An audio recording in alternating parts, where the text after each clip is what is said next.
oppressor is gone.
Guys, stop that. Wait, please get his face. Go to the front. Go to the front. Get his face. Thank you, my job.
My people, I greet everybody again today. Here we are on another edition today. Viewers at home, my brothers, my sisters in diaspora, both home and in diaspora, I greet everyone today. Happy Sunday. Peace and love be with everybody.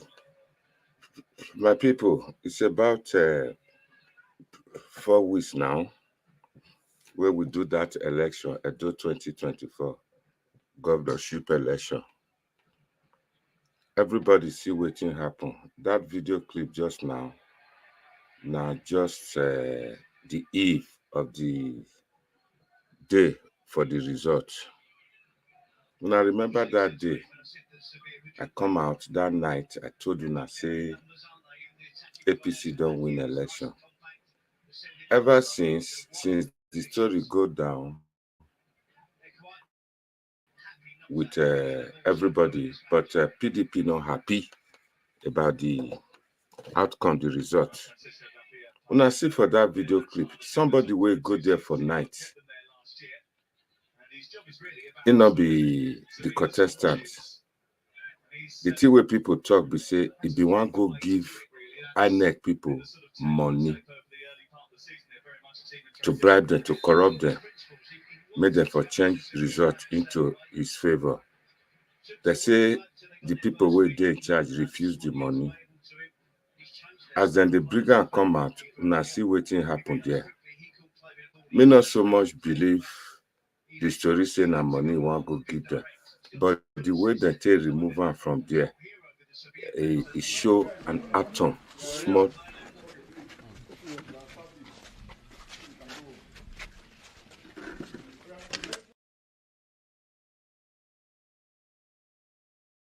To the definition of an atom, the smallest molecule. That's why I know I reach for science. I not be science person. But if you now watch this video clip, I not go play all of the things. Now small one, I go show the way that it be like say they escort them out. They escort executive governor of Edo State out of that place on that day. Make una see. Just watch.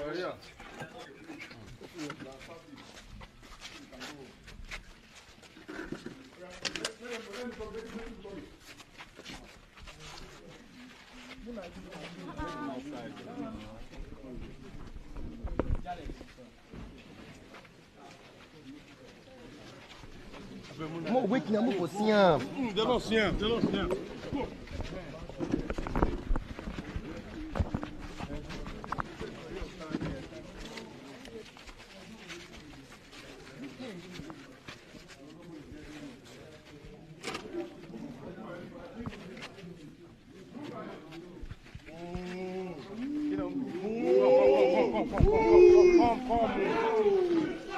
Guys, stop that, stop that. Wait, please get his face, get his face. Go to the front, go to the front. Go to the front, get his face. Thank you, my job. You have to obey me. Hey, come on. Hey.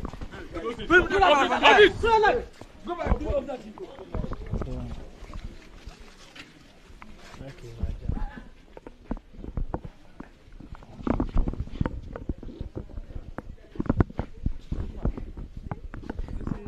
People down outside.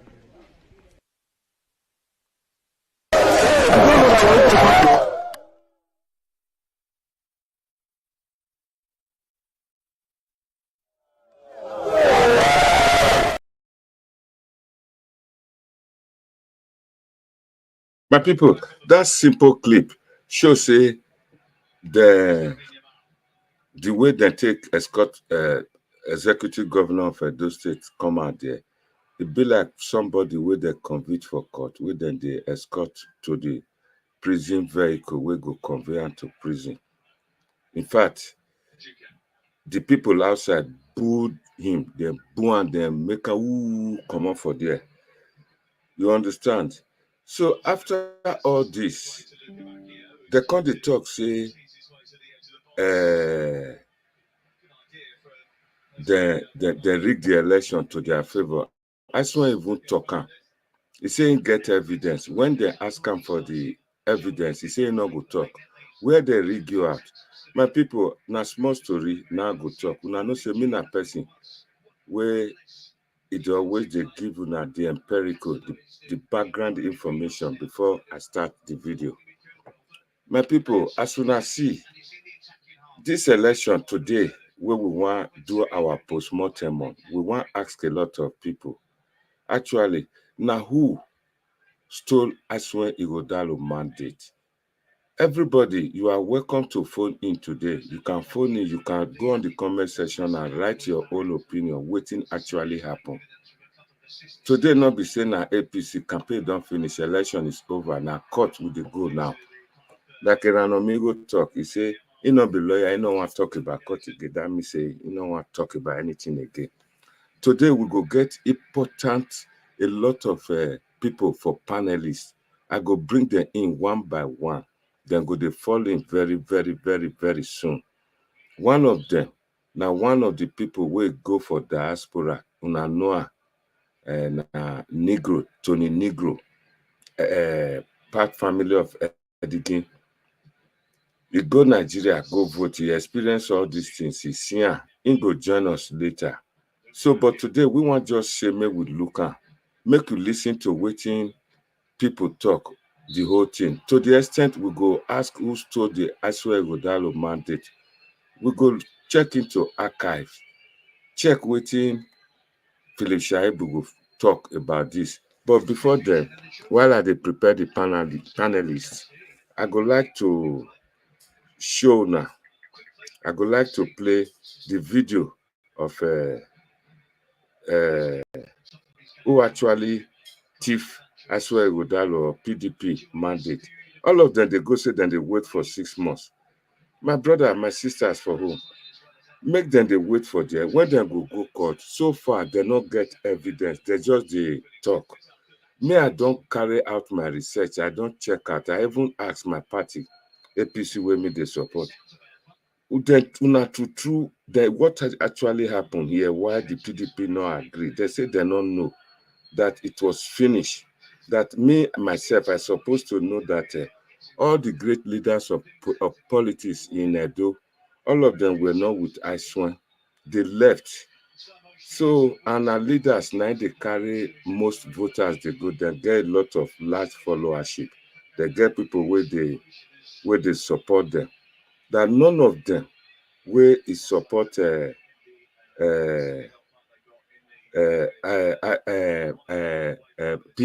and Asue Ighodalo party. Come to think of it, and that not true. We all know, say Asue Ighodalo never contested the election. In actual fact, I not see Asue Ighodalo as a politician. People with the shout Asue Ighodalo say now they want. A lot of them don't actually know what they want. What they wanted, they don't know what they want. Because Asue Ighodalo talk, and in most of my video, they ask, waiting the manifesto of Asue Ighodalo, none of them can even talk. They not fit talk, they not fit tell us. So in most cases, when they look at these people who support Asue Ighodalo, they don't know. They just be like that thing with fella talk, Mr. Follow. So, but this edition where we want to do today, not be to say make we dey on one side. I'm going to be very objective. I'm going to ask a lot of people to phone in where they think say this election will then do so, where things go wrong, where they actually rig PDP out. But before then, make una listen, make una watch, listen to waiting Felicia Shaibu got to say about all these things. Thank you. Happy viewing. Welcome back, everyone. Tonight, we continue our post-mortem of the Edo State governorship election, and Deputy Governor Philip Shaibu is on the program with me tonight. Your Excellency, good evening to you. Thank you so much for coming on Politics tonight. Welcome. Thank you very much, okay. Thank you very much. So first, congratulations to your party. I mean, how does it feel being part of the winning team? You had an entire episode tied to you. You were a factor. Yes. We saw the rocky relationship between yourself and the governor. Your defection back to the APC. Many doubted your loyalty, but your activeness during the campaign countered the perception. And you also made history as the individual who delivered the highest votes to APC from a polling unit with over 1,000 votes. So how does it feel? Do you feel vindicated? Yeah, okay, thank you for having me once again. I actually feel vindicated, and I give glory to God for making me the number one in the unit, number one in the world, and number one in the state, because I won from my unit, from my ward, and local government, and the state. So I really feel vindicated, and I thank God for it. And I thank not just Edo people, I thank Nigerians for being with me, praying for me, for all the ordeals that I went through. And I also thank God for showing me that it was finished upon it, and God has made it possible for what we are. And I'm so excited and happy for the victory. And I thank God that He's God, and He has shown that He's God. So what exactly was the game changer for the APC? And is there so much to learn from that election? Yes, a lot of things to learn. Leadership, a lot of to learn about how a leader behaves. The governor of Edo State could not provide leadership. And the PDP at the center could not provide leadership. And because of that, 10 of us that have contested this primaries in PDP, 9 of us left. 9 of us are together against one person. Whereas in APC, there was leadership. All of them that contested against each other were united at the end, even with their anger, they were able to unite them to work for one person. That is leadership. Whereas in PDP, from Abuja to Edo, in fact, Edo was worse, because when you see a governor telling you, do you know I'm the governor? Do you know I'm the leader? That shows he has lost control. And one of the things that made PDP lose in Edo State was impunity, wickedness. A man will tell you, I will destroy you. You want to destroy a human being that you didn't make? The governor told me, Philip Shaibu, that if I contest for governorship of Edo State, he will destroy me. And I like, you destroy me. Whereas I was one of those that make you governor. Because you are not governor and deputy, now give you the right to feel you can destroy me. And I went on my knees and I went to the Blessed Sacrament. And I said, God, if you created me in your image and likeness, then it's only you that can destroy me. Turn this table around and show Obaseki that you are God. And that was what has happened. But Deputy Governor, when you say the governor could not provide leadership, did you mean that the deal of Obaseki and Philip Shaibu could not provide leadership because it was a joint ticket until the relationship went south? Yes, it's not. It's a joint ticket. It's a joint ticket. But when one of the tickets decided that it became a private entity, and he now wants to destroy the other person that they are supposed to coexist, then what do you expect? You see, a leader, Comrade Adan Shomole, though we had our own disagreements when in 2020, when he said it was not going to be Obaseki. But for him, Obaseki, to be governor in 2016, it took Comrade Adan Shomole to provide leadership by appealing, begging, convincing us to support him as a candidate. For me, it took Comrade Adan Shomole almost 3 months to convince me why I must support Obaseki. That is persuasion, mobilizing people for a purpose. Well, Obaseki in the other way said, this is what I want. If you don't go, I will destroy you. Okay. And he ended up fighting everyone. And that's why he could not provide leadership. All right. And I asked myself at times, I said, did he really want Asue to win? Somebody told me, actually, it was a game for him to take Asue out of the private sector so that when he returned back, he can occupy the space. Okay. And the way the election has actually done, it shows that.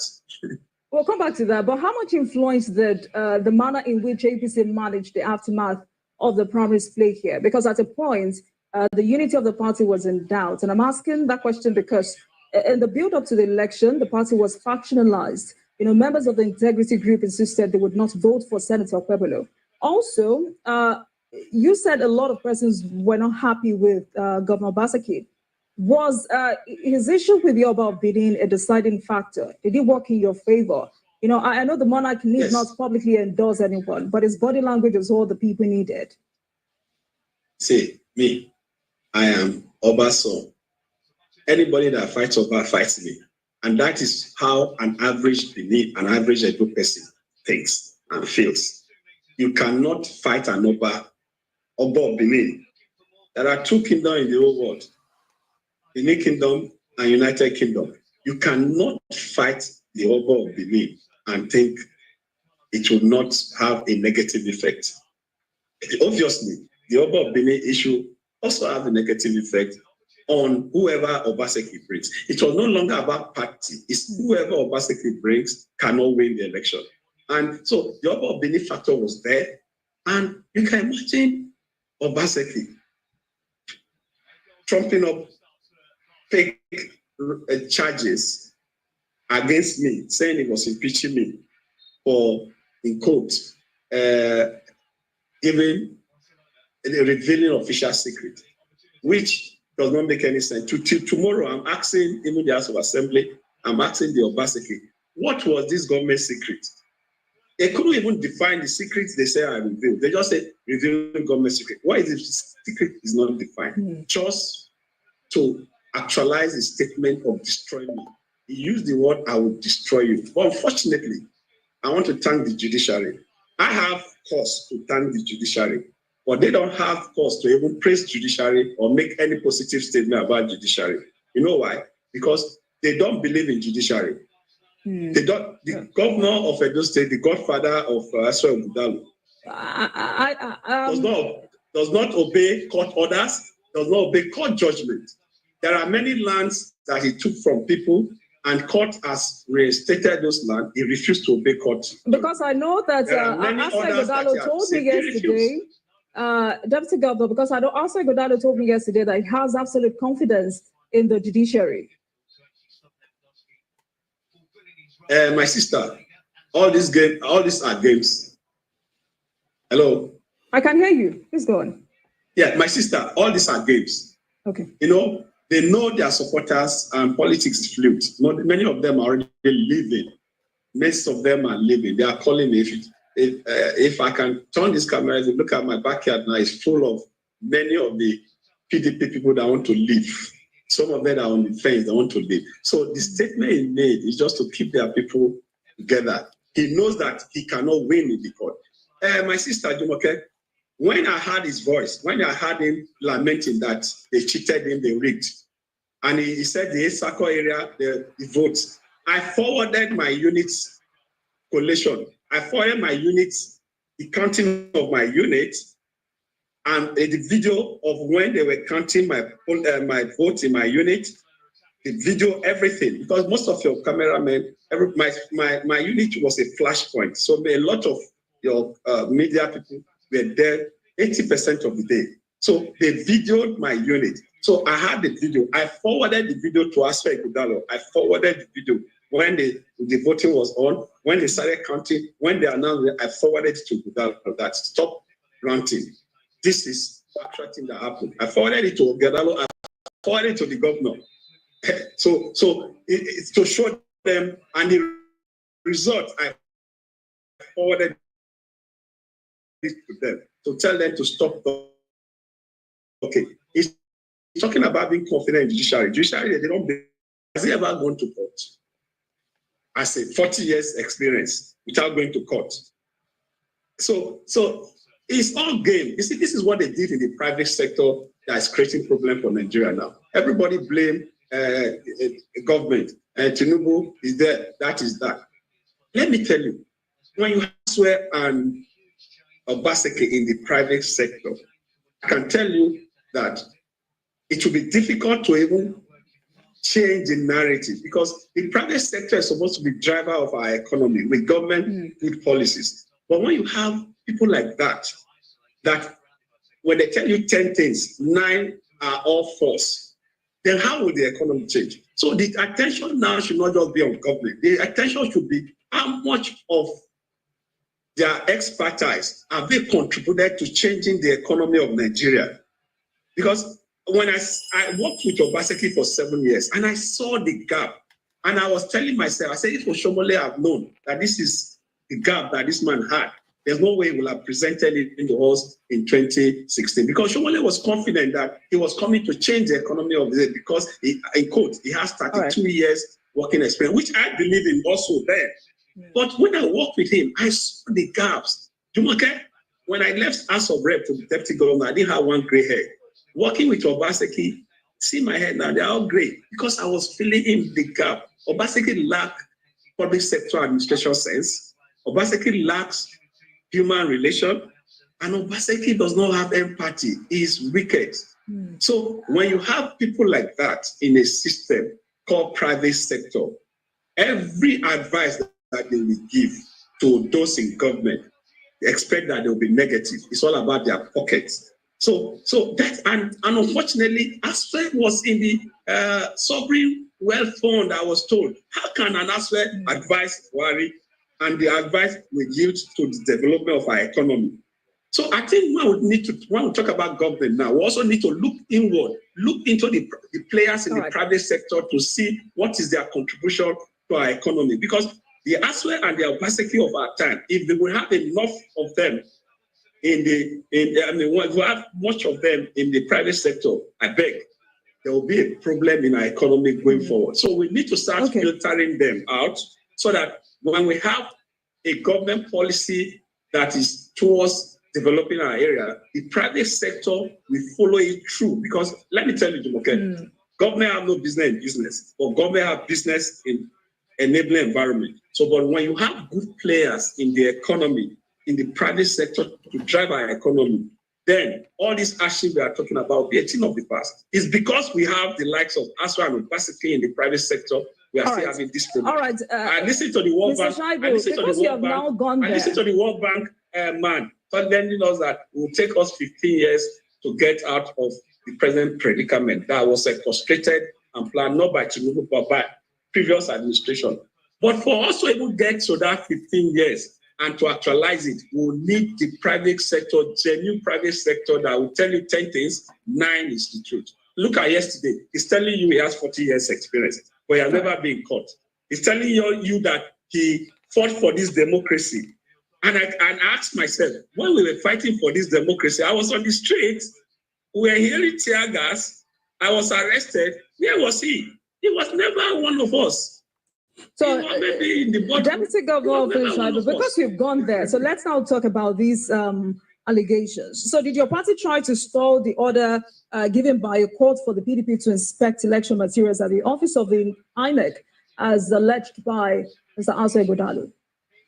See, PDP started the protest. They went to INEC office. They spent 4 days in INEC office. The first 4 days they occupied INEC office. And it was when my party, to the state chairman, heard that the next day they were going into INEC office to change what was there. And I told them, hold on, I need to check. I'm the deputy governor, and I put my own machinery in place to check what was the truth thing. And I discovered the true situation was that the next day they were going to invade the INEC office to destroy sensitive materials. And our people had to also go there. We will beat them to the game. We went there as early as 4 a.m. They normally come around 7. We went there as early as 4 a.m. to prevent them from destroying INEC materials. So when they could not have access to INEC to be able to destroy those things, they started raising propaganda. Jumoke, they are out. They are not only down, they are out. Elections were not only free and fair. There was no gunshot. There was no single incident. For the first time, beavers walked. In the entire donut, only 2 units, we have issue of beavers, and it was corrected immediately. But some CSOs, Deputy Governor, but some CSOs have claimed that that election failed integrity test. Jumoke, you know there are CSOs, there are CSOs. There are some that Ghana must go. There are some that actually have integrity. What was unanimously agreed was the election was peaceful, orderly. Jumoke, did you see Nigerian police? If you were in Edo State, I was particularly proud of Nigerian police for the first time. I'm one of those that have criticized Nigeria. For the first time, I was particularly proud of Nigerian police. Their outfits, their composure, their professionalism. The problem they have, the PDP had, was that the governor, I raised an alarm, the governor wanted to use Edo vigilante to rig the election, and they were going to cost mayor. Immediately, the IG made that pronouncement suspending them. That is why you had the peaceful election that we had in Edo State.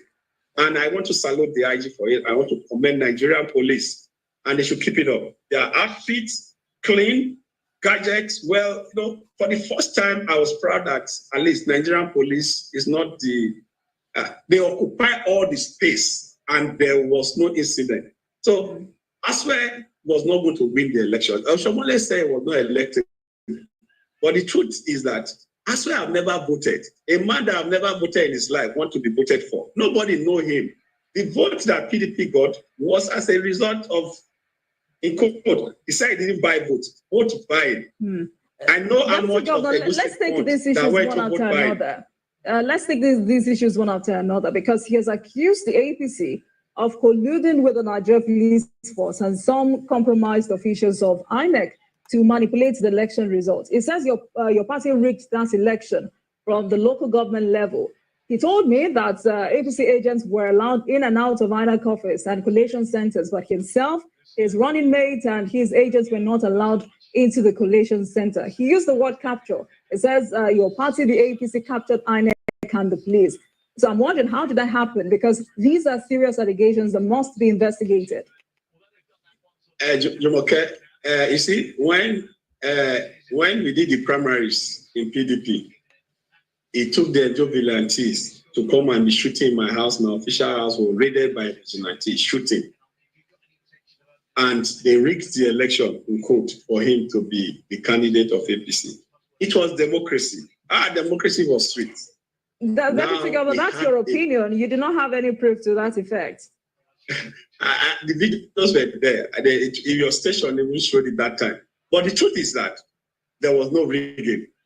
And when I say there was no rigging, I send my pictures of my units to him and my results to him. I send my collations to him in my ward. I send the collation of Issa for West to him. There was no rigging. And you see, when I heard him speak like that the first time, I forwarded everything to him. When you see him again, ask him if I did forwarded all those videos to him. And I did, because I wanted him, because he was acting out of ignorance, I wanted him to have the true picture. And that's why I sent those pictures. So, Your Excellency, you just said there was no rigging. never collided. APC never collided with police. Okay, you just said there was no rigging. Are you saying that your party did not? In my ward, in my local government, there was no rigging. And I asked all other agents and all other people in the other area, the same thing they told me. Okay. So, and if he's already challenging my own area, it shows that it's just, see, let me tell you, I'm in government. They had two situation rooms. How confused they became. They have two situation rooms. They have the one by Red Wire. They have the one by one other guy. And one of the situation room shows the election, that the result of that was declared by INEC. The second situation room showed the result that they already prepared. I'm in government and I can tell you that. They had two situation rooms. One shows INEC, the other one showed the other. They had one guy, I won't disclose his name on air, that promised them was going to hack into INEC RM. I'm sure they gave them money because they became very desperate, believing the guy can hack into RM. And before the results were declared, we're seeing 2020 election in various platforms. And that was the result that was in the second situation room.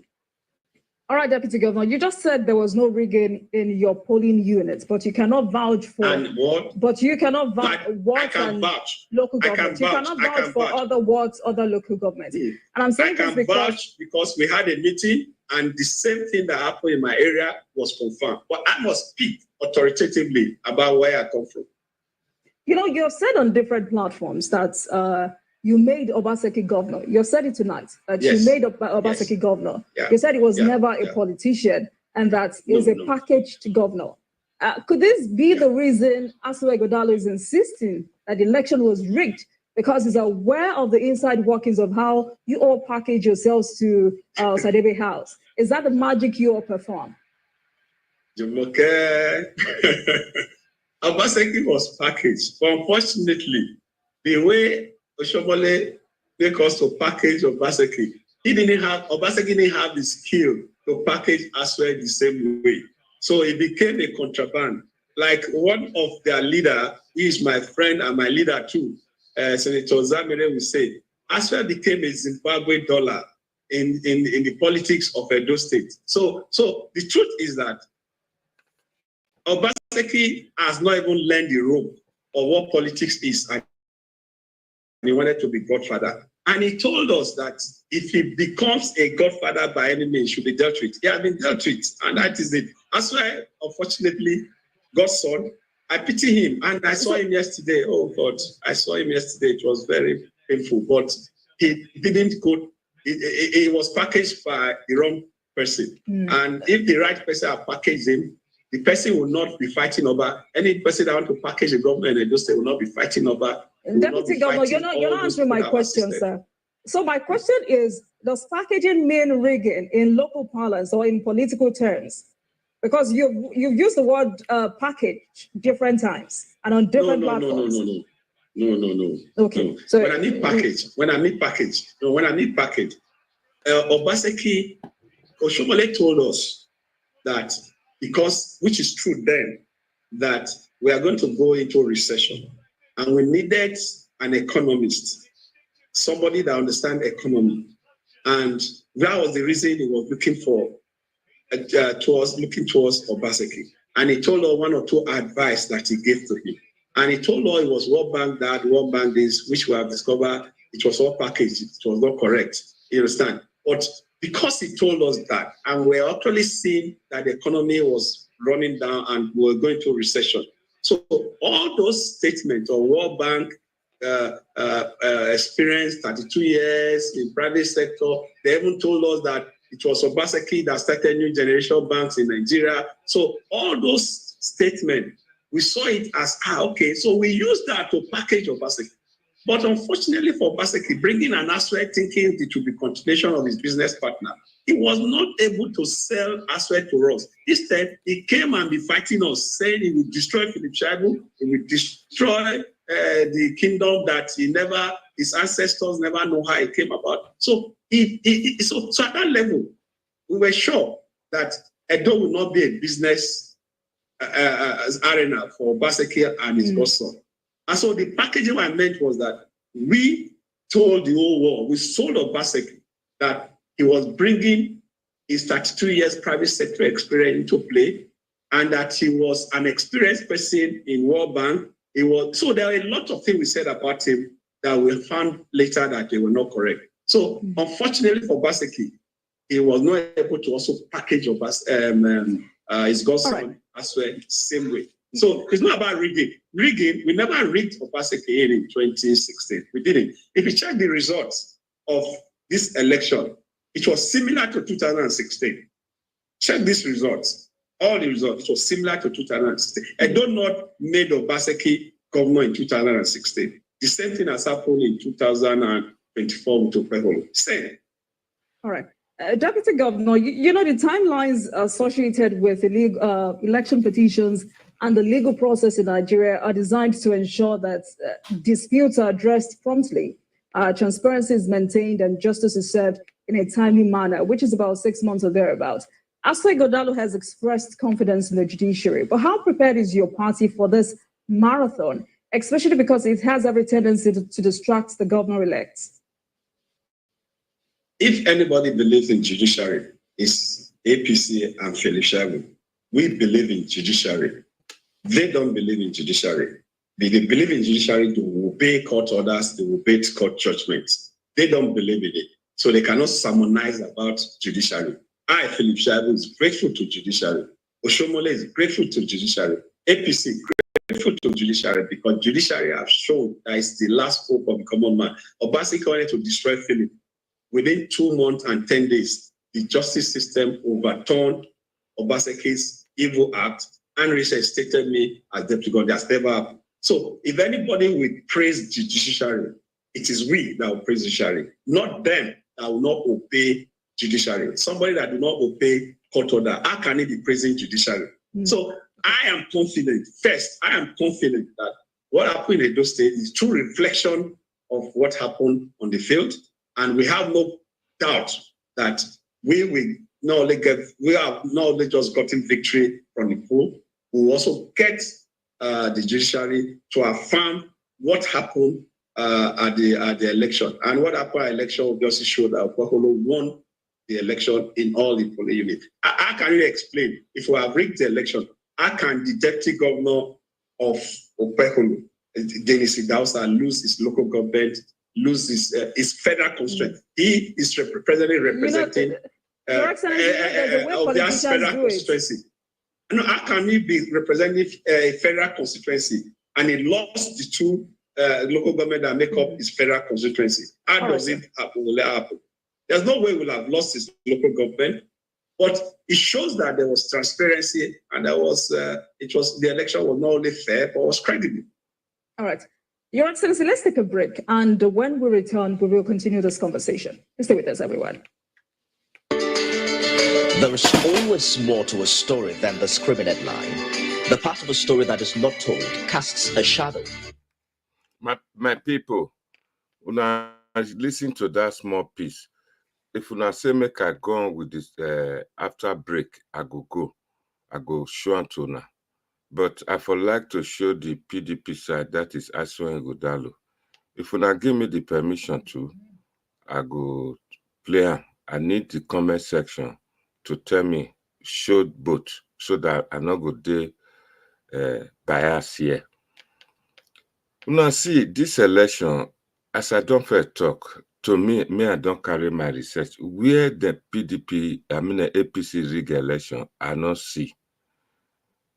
As far as Oredo, that they talk say they rig them out for Oredo and Ego. That na their query, their defense. Oredo na know wetin happen.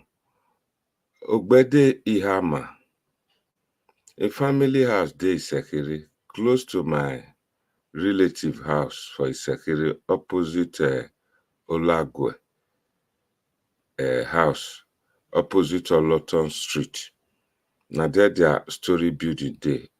I know Ogbede Ihama right from childhood.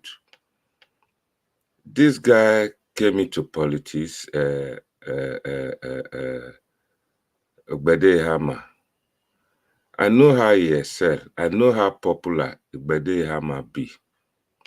Days to the election, Ogbede Ihama openly left PDP. But before that, there were rumors say Ogbede Ihama dey with APC. Days to the election, he was even appointed. He was given appointment by the federal government. So that one, Ogbede Ihama was able to pull his weight, join the Oredo people. And besides that, besides Ogbede moving to APC, I do video, I tell Una how the people of Oredo, most of them are traditional people who get linked with the palace, that they are not happy with Obaseki. They are not happy. I told everybody, I explained that Oredo now, make we call her Oba ward.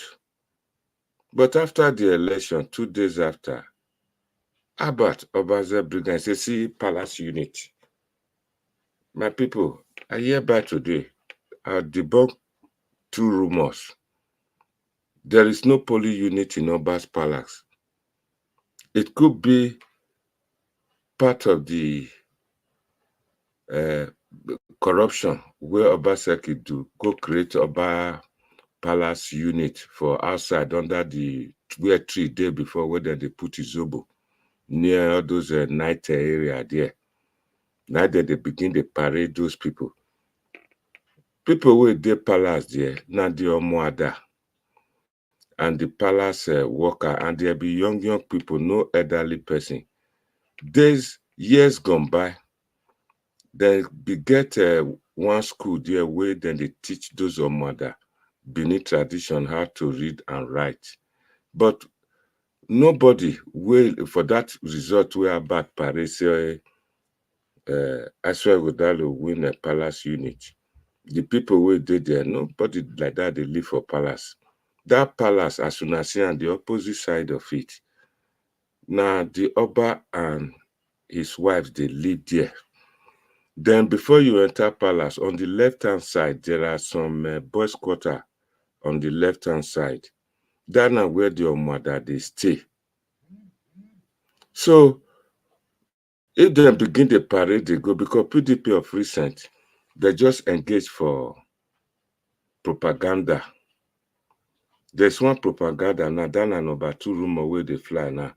Say Ize Iyamu, Pastor Sage Ize Iyamu, and Oshomole, then they fight on who go control Okpebolo.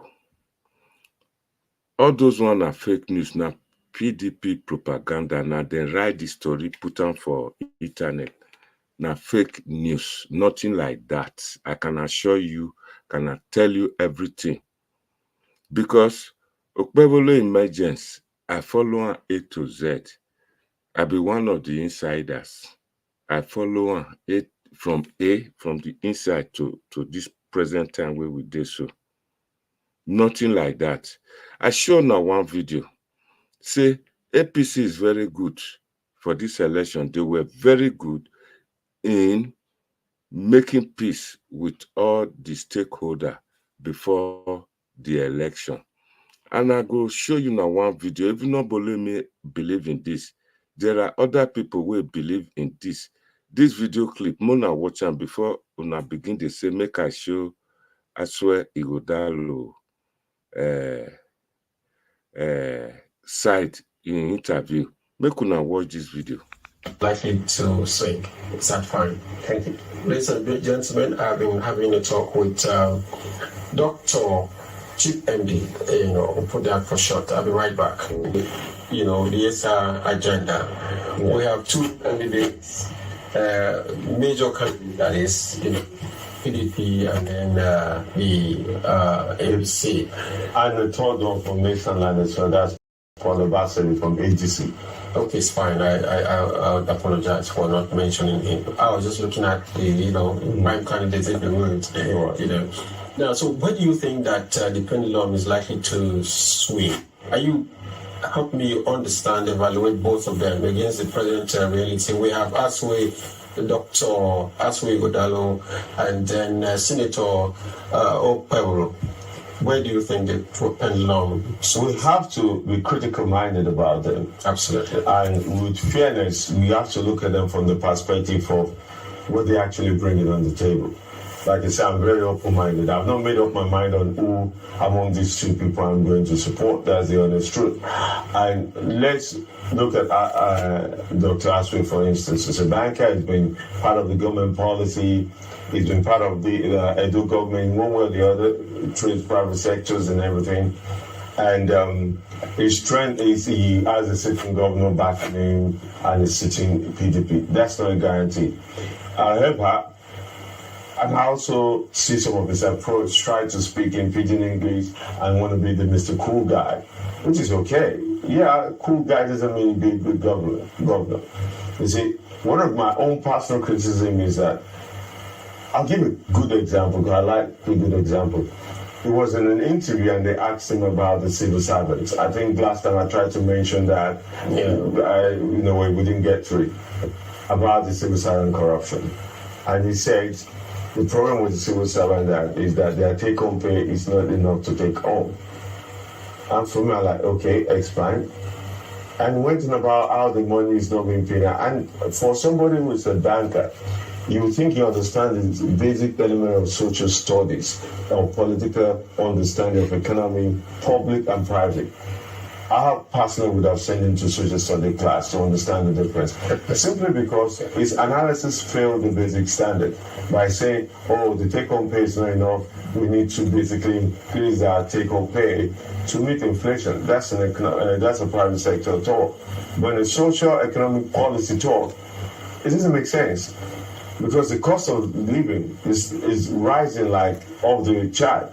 How much would then be the basic pay for civil servant? It will keep rising, and same with the public fare. Then you cannot meet. He didn't talk about, many of these public servants get about, say, give and take, 50,000 basic. But I'd ask you, how much in that direction has Okpebolo impressed you? Neither has he impressed me critically. I like the fact that he's a sitting senator. I like the fact that in his community is well known to provide free bus ride across the central district. I've not fully heard him articulate very well his vision or purpose. I like some of the moves he had made to unite the warring faction in his party, able to make peace with Oshiomhole and the other. Does that trickle down to good governance? It trickles down to management. It trickles down to somebody who's willing to settle. You don't make peace with your friends. Could you have done otherwise? Even the second, if you want to win an election, could you have done otherwise? I mean, that's commonsensical. I'm just thinking out. Yeah, I should have not done that with the warring faction in APC.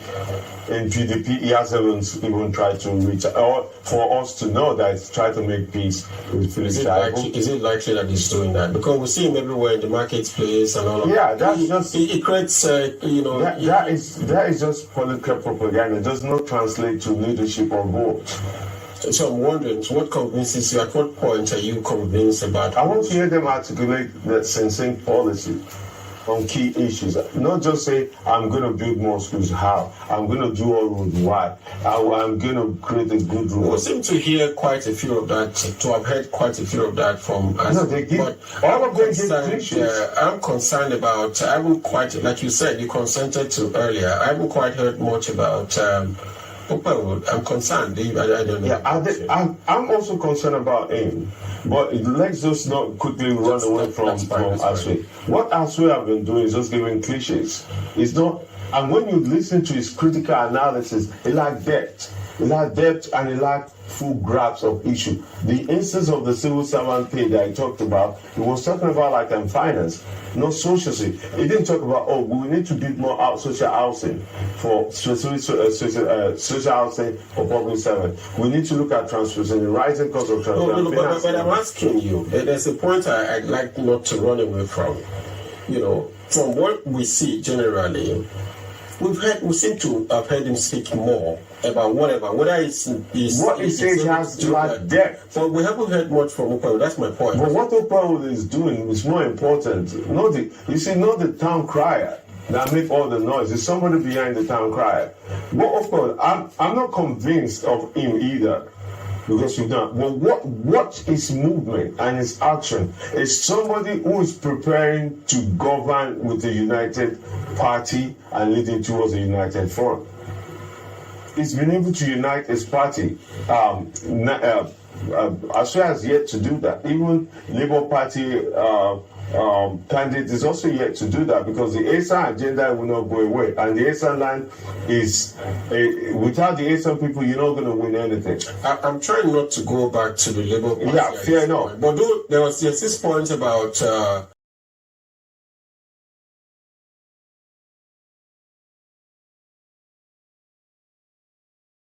my people, una see that clip. Una see where that guy talk much about Updatewho going, leading the party to victory with a united front. That is, he make peace. He talk to the people, the stakeholder for a party. They come up and sort the whole matter out within themselves. Days to the election, Obaseki see they fight the people where they a party. How you go take win? My people, me are not the talk lie. Me not the talk lie. One thing we supposed to know here is say leaders, political party leaders, they get many votes. They get many people where then they list, where then they look after, where trust them, where they carry follow body. Now all these people, all these things, transpire, where be say APC win election. When I hear Philip Shaibu just now, they not rig any election. Asue Ighodalo talk say then rig election for in head for Oredo and Igor. That not blatant lie. The real truth, if they go court, una go see how APC take win for Igbobaha, but if they quiet, people will rig election. to the extent the deputy governor, Dennis Denko Idahosa, where they win of where me come from, my local government, to the two local government, 9 day of 13 wards, 9 day of local government. The deputy governor, Right Honorable Dennis Idahosa, lost that place, lost Ovia. Even where Okpebolo come from, for Edo Central as soon they call her. He lost about 3 local government to Asue Ighodalo. So, me, I don't know where they rig them out. If anybody know, make them phone in. I go pin the number just now, and I go talk. For this election, for this program, I go try phone Asue Ighodalo for this program. If he go carry telephone, then we go ask him. Let's see comment section. If they agree, make we play Asue Ighodalo interview like Okpebolo. Oh, I see our brother here, Dodgy DD8. He did here, so he said Oga Philip is just a better man. Dodgy DD8 they talk better thing today. Say Oga Philip na better. He say na better man. It's better be bitter. I don't know. He's a better man. Nobody takes him. Okay, I know I talked to that one. Yes, Ahmed Mahmoud say Amigo is live now. Ahmed Mahmoud. Amigo is looking for views. Amigo is, I can see, I cite him when it pop up to me just now when I did live. They talk about the thing where PDP drop for there for public eyes. Say Pastor Sageze Yamo and Oshomole, they fight over Okpebolo go take control. All those now fake news. Nothing like that, my brother Ahmed Mahmoud. No, Mahmoudu, don't worry about that one. Gabriel said, we all know PDP was going to lose the election, correct? With the enemies Obaseki manufactured in Edo politically and traditionally. There was no way Ighodalo would have won the election. Not true. That na the thing where me can put my own submission on. Dodgy DD still there. I hope you the read comment section. May you see what Gabriel tell you. You people are still bitter. When I go ask Dodgy DD8, you know I swear before, you know go see some TikTok, you go keep quiet or you go begin to curse me. You know the curse me, go look for one tough words to use on me diplomatically in a way insulting me and APC. That na Dodgy DD8, that na in antics, that na the way they operate. My people, let's see. I talk say we go get panelists today. One of them just got in touch with me. That one Hakim. He dey Ireland, but at this present time, he dey Spain. He's saying go try to connect from Spain because by the time I spoke to him this evening, he dey beach. That na one Nigerian, a dope person where me see say he carry a family go holiday. The one we just did the remaining 90% of them now to sit down for where then they begin to swallow pounded yam where make pounded yam with animal skin, cow skin and cow leg and cow belly and chicken with dey mortuary for many years. They not sabi go holiday. Sometimes on few occasions you hear say one of them just bite. Now that one me they talk. They want make Nigeria be like Oyibo. Una way dey here, una know they behave like Oyibo, una know they go holiday. Now to just swallow pounded yam, eat a goosey, send money home, take picture, begin share for Nigeria, say I dey London. Then the next thing they go do party, they'll begin carry jollof rice and fried rice, we know the sweet, begin they drink all the beer, they buy stout from Nigeria, come they drink for overseas. All this now where the money, everything they will. So you not they behave like that too. So me they talk of this program.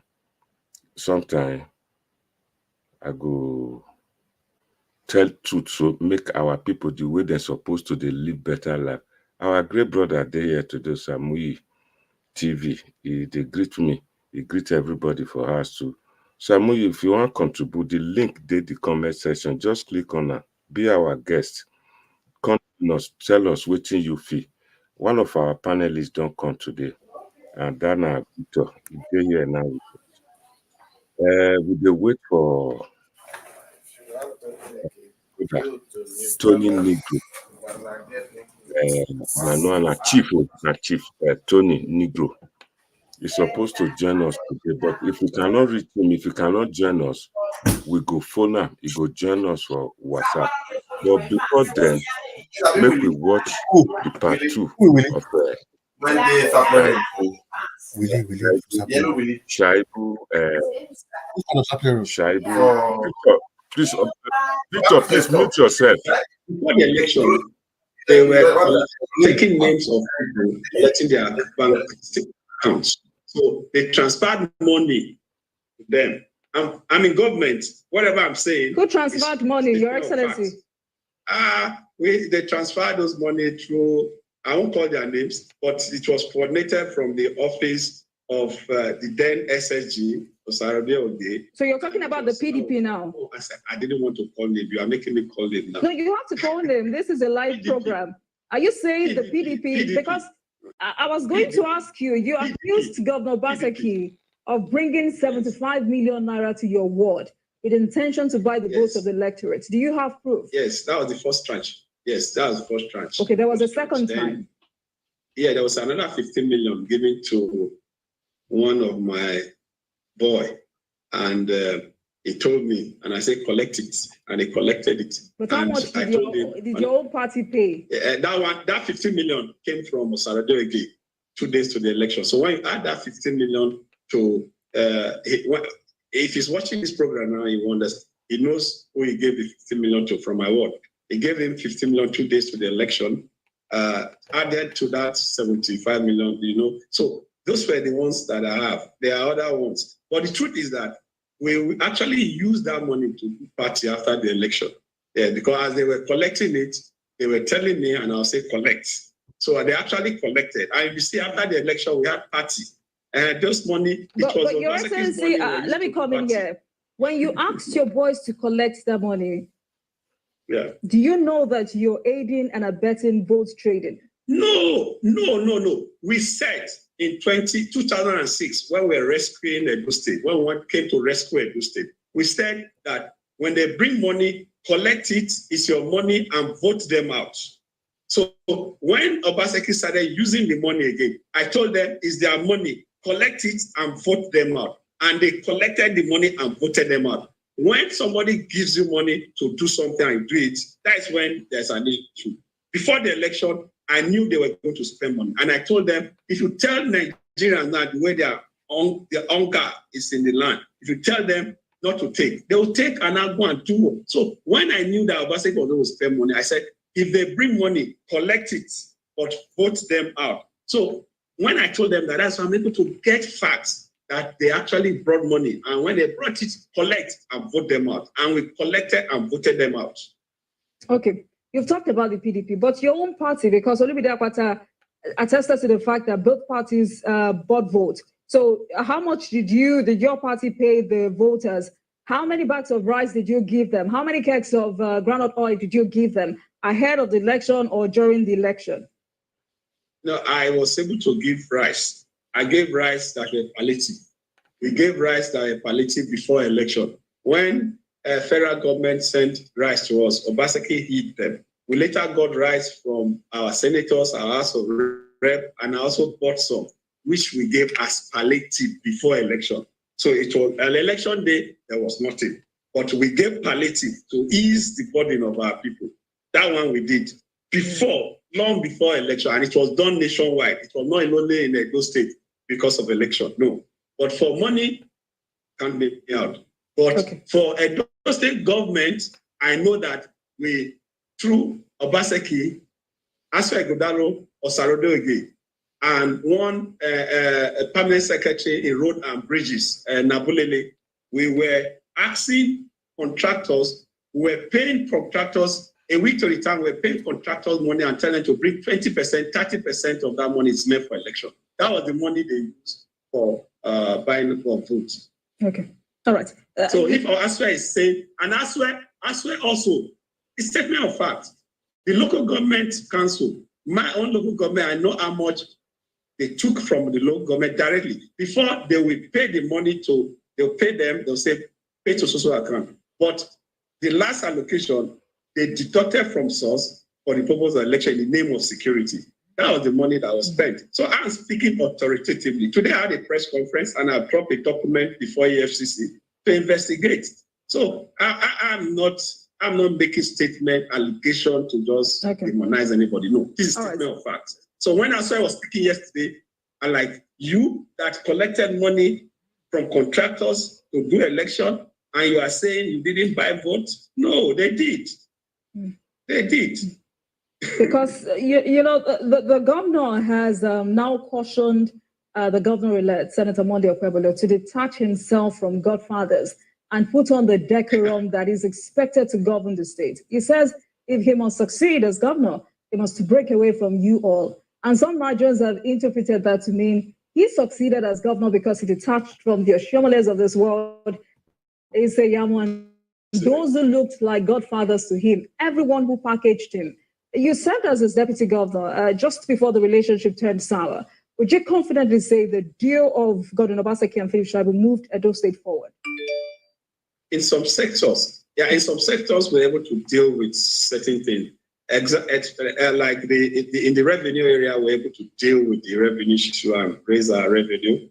In sports, we turned Edo State became the hub and the center of sports. We dealt with it. In immunization, we're able to deal with it. Lassa fever surge, we're able to turn it around. Edo State became a... My people, make una join me, make una welcome our panelists. Alois is here. Oga Victor is here too. Victor lives in the UK and at the same time in Dubai. All the way from Dubai is joining us. We are still expecting Hakim and Tony Negro. Sorry, I'm a liar. Chief Tony Negro Irabo is battling with his signing in details, but we will try and help him once Alois takes over from me. But before then, make we greet one of our great brother. This our brother, hey, na trouble they give me. In name na Bende Agidigbi. Anywhere I go for social media, I'll go reach channel television, go reach Arizo, Bende Agidigbi. He did there to checkmate me. Bende Agidigbi, you are welcome today. One of our brother will join us later, all Niger from America. Our brother Morui, with the expecter may come too. If you watch us, we welcome her today, may come join us, and Israel Asemota. It's going to be an intriguing topic today. My people, make una join us. Like I promised you today, when Alois takes over, I will try to reach Asue Ighodalo. If he go carry for, I know what I will tell her. He go come this program. If not, we go try Abatobaze. May come tell us now who thief Asue Ighodalo or Godwin Obaseki mandate. For my past video before the election, I tell una, say PDP collected names of people who get voters card, begin to pay into their account. For those great followers, ardent supporters, una know say na try the talk. When Philip Shaibu the talk just now, he talk am too. Say they were paying before the election.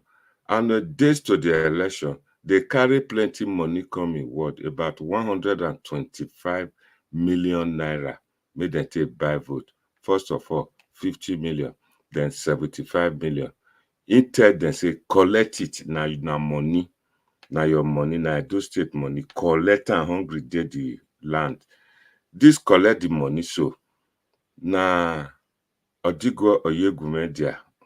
Oyegun, na first starter when him and him Chief Igbenedion dey battle for election. Oyegun go say, no, money, collect am, but check am if not be fake money. I just talk that one away. So make we go straight to business. I never hear comments where people talk, say make I talk about Asue Ighodalo, may I play interview? Because most of the supporters here, they know say Asue Ighodalo just the talk, make to keep his supporters on, just like the thing where Peter Obi did after the presidential election to keep the supporters keep flowing. That's not the thing where then they do. If they go court, they not go win. I know say judiciary is the hope of a common man, but on this occasion, me I don't do my research. If you not see my hair, if I open my hair, I get small white hair. The thing where me they see, young people not go see. Now the truth are they talk. Once again, make una join me greet Victor and Alois. Alois, the ball is in your court. Who stole Asue Ighodalo mandate? May you tell us. Go ahead. Alois. Now who chief Asue Ighodalo with them about Obaze they talk they go say they stole our mandate. Now 6 months they get for there. Tell us now. Lagos, because Lagos is really the big market. Okay, Lagos is really big. I don't think Alois is ready. Yeah. Okay. Can I, Victor, go ahead. Who's still on a mandate? See our mandate. I'm not a member of PDP, but let me give my 2 cents. You see, first and foremost, Asue Ighodalo going to court should not be news to us in Nigeria. He's not the first person to go to court. Oshomole went to court. Izeyami went to court. Peter Obi went to court. Atiku went to court. So it is right to go to court. If he feels he has evidence, let him come and present it in court. Let the court decide. But one thing I will say is that when I watched him, he complained about 2 things: the issue of overvoting and process. So, according to him, there are some local governments where the numbers do not match. If it is undervoting, I can understand. But if it's overvoting, then where did the extra votes come from? The number of registered voters did not was over the number of votes casted. So there's an issue there.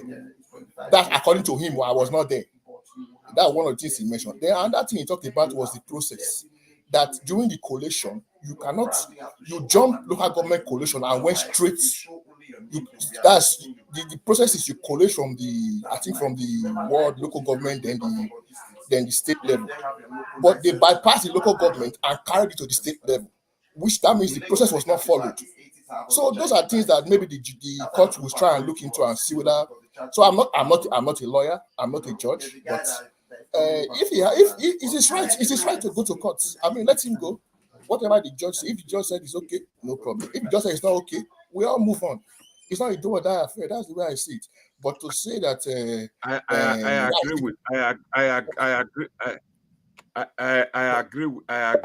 agree with you.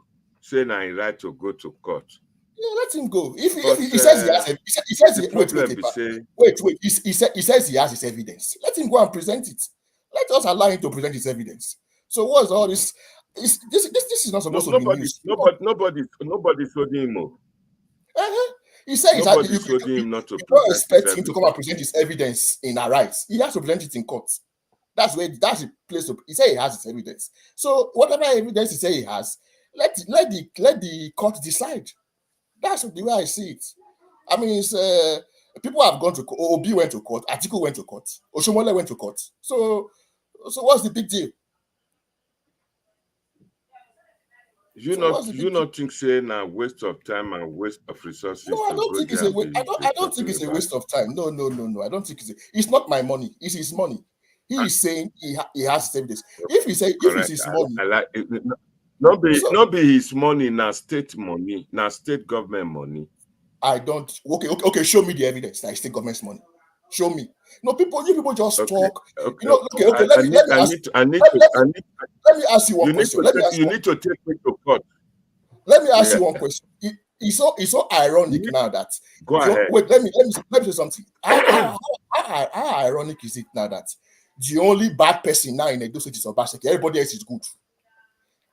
Nobody bad again. Even Shaibu that's talking now, he's not a good man because he's in APC now. He's not a good man. Shaibu is a bitter man. If Obaseki had given him, if PDP had given him ticket, will he be talking like this? So he's fighting for his interest. He's a bitter man. So forget about Shaibu. You understand? So all of a sudden now, everybody's not a good man. The only bad man in the whole of Edo State now is Obaseki. They are all saints now, all of a sudden. It's okay. We are here. Posterity will judge. So, Alois, you can come in. Okay, I hear you say. Alois, what do you have to say? They say, go ahead, Alois. Hello, Mr. Victor. Good evening. Good evening, Mr. Monday. Hello, can Thank you hear me? very much. Yeah, good evening. Loud and clear. Okay. So you were talking about whether Mr. Dr. Ighodalo should go to court regarding the last election in Edo State. No, who stole his mandate? Who Tifa? The first thing is the issue of mandate and the issue of mandate being stolen. I think obviously when you now have in Nigeria today, there are now what you call so many newcomers to the political topology who are not very acquainted with the way things work or are not very acquainted with how people spin things these days. So in Nigeria today, every election is either stolen when you don't win. When you win, it's not stolen. Stolen when you lose your support, just to please your supporters, or it's not stolen when you win to also please your supporters. So it's been something that has become prominent in the last election cycle, which has been propagated more by the obedient movement, and which they inherited from the Donald Trump era in America, which is spread into many countries, not just in Nigeria. It's spread into many countries around the world. So elections today, no matter how you conduct it, is either stolen or you've taken my mandate. The issue of a mandate is more or less like a political statement, because in the first place, you have to own something before somebody can steal it. So if you go speak to the supporters of the man that won, Mr. Akbakomiza, so it's the people we also say it's our mandate. If you go to Dr. Ighodalo, then we also use the word is our mandate. The point is none of them own the mandate in the first place for it to be stolen, because there's no physical way that either Ighodalo or Mr. Okpebolo has physically counted all the vote themselves for them to say this vote belongs to them. So it's more of a political statement, or more of a rallying call to your supporters to let them know that everything is not lost. We are still in this game. We are because at the end of the day, you just don't want to drop the ship like that. So in the case of the other lawyer, Mr. Akpata, so he himself knows it's very clear he didn't get that far. So that's why he decided to drop out in the middle of the storm and said that there's no point in me pursuing something that is not pursuable. So if you look at the whole situation, so when the votes came out, when it was counted, I think the PDP chairman came out and said they wanted a recount, that the election should be recounted in some local government. Yes, it did have a point asking for recount, but the point is you cannot really do a recount when the vote gap is about 50,000 votes.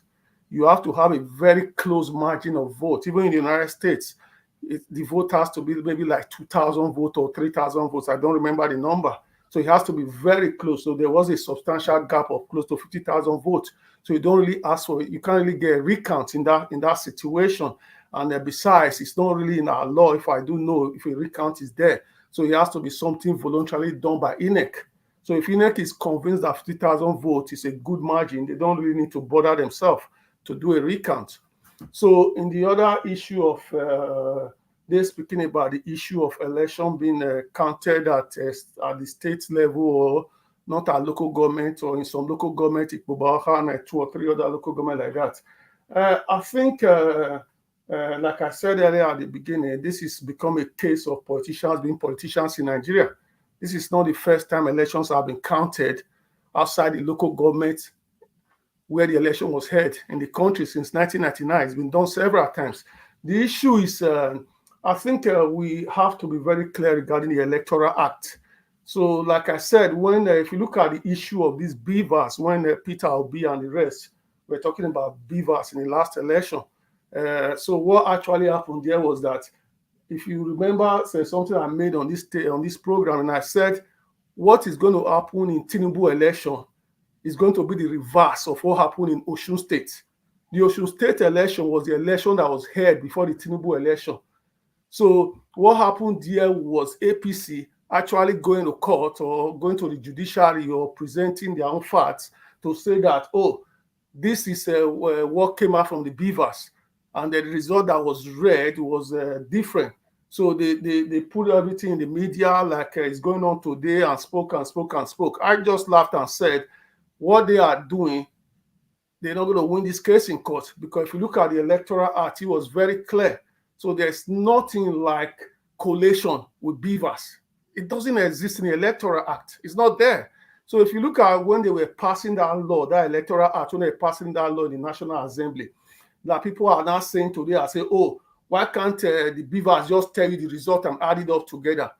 So this whole thing came up when they were passing it. So that's why I say we have a lot of lawyers in Nigeria who are very, they only speak the truth when it benefits one side or the other. If you look at when they were having the public hearing regarding this Electoral Act, one of the things that happened was that they started bringing different people, whether they are technocrats or whoever they are, they were discussing the issue of connectivity.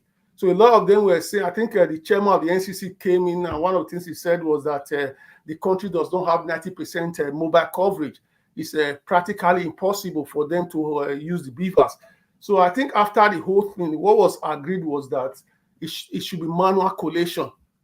That's what was agreed. In most countries of the world, anyway, it's still manual collation in most countries of the world, even the United Kingdom. So it's most countries. The problem they are now talking about now is that if you don't upload the result, they should cancel the result of any election. To me, I think people are just being speaking to their own interest. If you decide to say, oh, the result is not uploaded to the beavers, you cancel the whole result. I can become a super hacker and stop you from uploading that result. So are you going to spend 200 billion because the result didn't get to the beavers? Then you cancel it. It's like you saying in a university now, you've written an exam, the lecturer has manually marked your result. Because they did not post it on the wall in the university, that means that result is invalid. So that's what they are trying to say here. So at the end of the day, Asue can go to court, like he said. So I think his lawyers are very clear. This is not the first time he's been to the Supreme Court. It's manual accreditation. Now, on the issue of counting in those local government they were talking about, they do have a point. But the point also there is that the Electoral Act is very clear. He said INEC should conduct the election in a manner in which it believes it can do it. The Electoral Act did not explicitly state where it should be counted. It's in a manner that suits it. That's exactly what they said in the last court. Because what happens is that INEC can go to the court and say to the judiciary or the judge and say, listen, I've got some boys who are threatening to bomb my office. I've got security issues, so I can no longer count this result in this particular location. I can move it to a different location to count it. So that's why the Electoral Act say conduct the election in the manner which you so decide.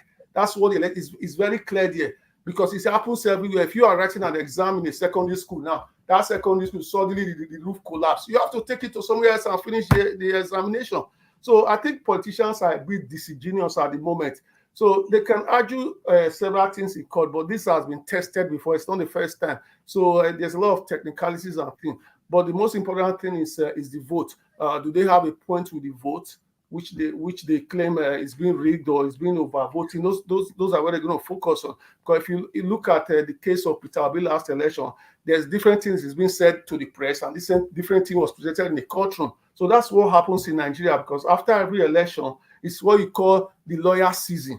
So a lot of lawyers have become billionaires. You now see some of them now hanging around with politicians and holding birthday parties every time, because after every election is the best time to make money. So even if you're a candidate and they know that it doesn't win, they will still tell you to go there. Even if it's got 10 votes, they will still go there. So it's just part of the business these days.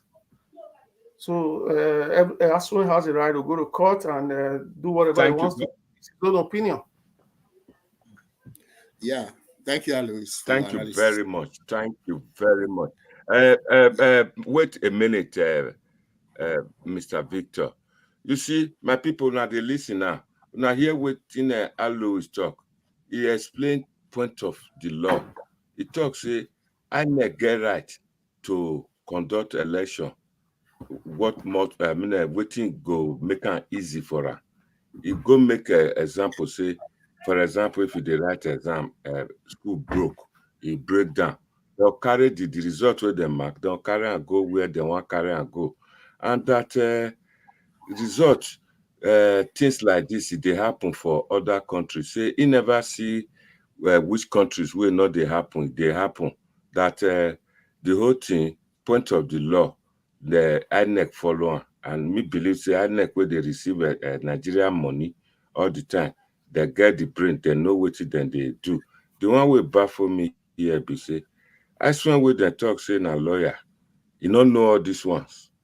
In the talk say win election. So that brings me down to that thing when I talk say it's just to keep the supporters happy. Say we won. So I go leave everything for Victor now. After Victor, we go try phone Abatobaze or Asue Ighodalo. Make we see if they go like to talk. Victor, the ball is in your court. It's your turn. I listened carefully to Alois talking about INEC has the right to carry the results to go and count wherever they deem fit. That's fair enough. But don't forget that at every station, there are party agents. At the local government level, there are party agents. There are APC agents there, and there are PDP agents there. So if you leave those agents there at local government and carry it somewhere else to go and count, then how would the agents at the local government level now confirm what is at the local government level? So what I'm saying is that I Alois could be right that of course we are not lawyers, so I'm not here to interpret the law, but I just think that sometimes processes should not, when you don't follow the process properly, this is the kind of things that happen. Because when you leave the party agents at the local government level and carry and they have not confirmed the result at that local government, you carry it and go and count it somewhere else. Then those party agents that are supposed to be the eye of APC, PDP, Labour at that level, then they are not able to actually ascertain, the result at that level. That is my point. And another thing I would also say, about INEC, I have a bone to pick with INEC. On the issue of technology, when you want to introduce technology into a process, like INEC using BVAS, IREV, and all of that, you have to make sure that the technology works. You don't tell, because for me, I see this as gaslighting. You are telling people that you are going to improve the process with technology, but at the end of the day, the technology is not improved. So for me, I think the BVAS or the IREV is even causing more harm than good, in my opinion, generally in Nigerian elections. So I think we should try and review, going forward as a country, we should try and review the technology, the way we are using technology in elections, because it is not, for me right now, it's not working. It's not working. So that is the bone I have to pick with INEC. If you want to introduce it, you have to make sure it is on point. You have to make sure it works properly and everybody's happy. So this IRF thing has been a problem right from the presidential election till now. So that is what I'm saying. That is my own opinion on that. But generally, I think I as well as the right to go to court. We are not lawyers. Let the court interpret the law for us. So we cannot stand here. We can only give opinions. We cannot stand here and start interpreting the law. We are not lawyers. So that is my take on that. Thank you, Mr. Victor. We are not lawyers. I believe. Thank you, Mr. Victor. We get our great brother. He joined us today, Gabriel. Gabriel, what do you have to say? Now, who stole Asue Ighodalo mandate? Tell us, what do you think? Uchifan. Well, good evening, sirs. Good evening. Hello is long time. Good evening, sir. Good evening, brother. Yeah. Yeah. On several occasions, we've been on this platform discussing the likely outcome of this election in Edo State. A lot of us already knew how it was going to turn out. Well, let's look at what Ighodalo said on that interview. Basically, there were three areas that he was not comfortable about. One was that the coalition was moved from Oredu and Igor. Oredu, Igor, and Bubauka.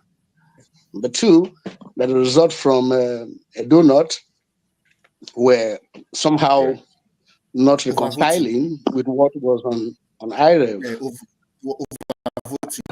You know, yeah. So if you look at all of these things, let me first of all talk about the collation of the result.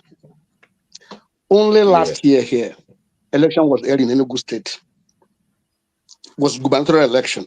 Labour Party was leading. It was just two local governments that were left. And then they promptly stopped the collation. You know what happened? They moved the collation all the way to Abuja. And then, of course, yes, you can find out. The collation was done right in Abuja, and the PDP was returned as the winner of that election. Labour Party went to court. Correct. What happened? Nothing happened. So if you are relying on the numbers you have in your what do you call it, their station, whatever, what do you call it, is it situation room on all of that? The law is very clear. You cannot rely on the figures on IREV. They don't matter. They don't. The only institution, the only agency that has the power to make a pronouncement is the INEC. So if Ighodalo says somebody stole his mandate, I always don't understand, because if I go to a police station to say that my car is missing, that somebody has stolen my car, I have to show evidence that I first of all own that car.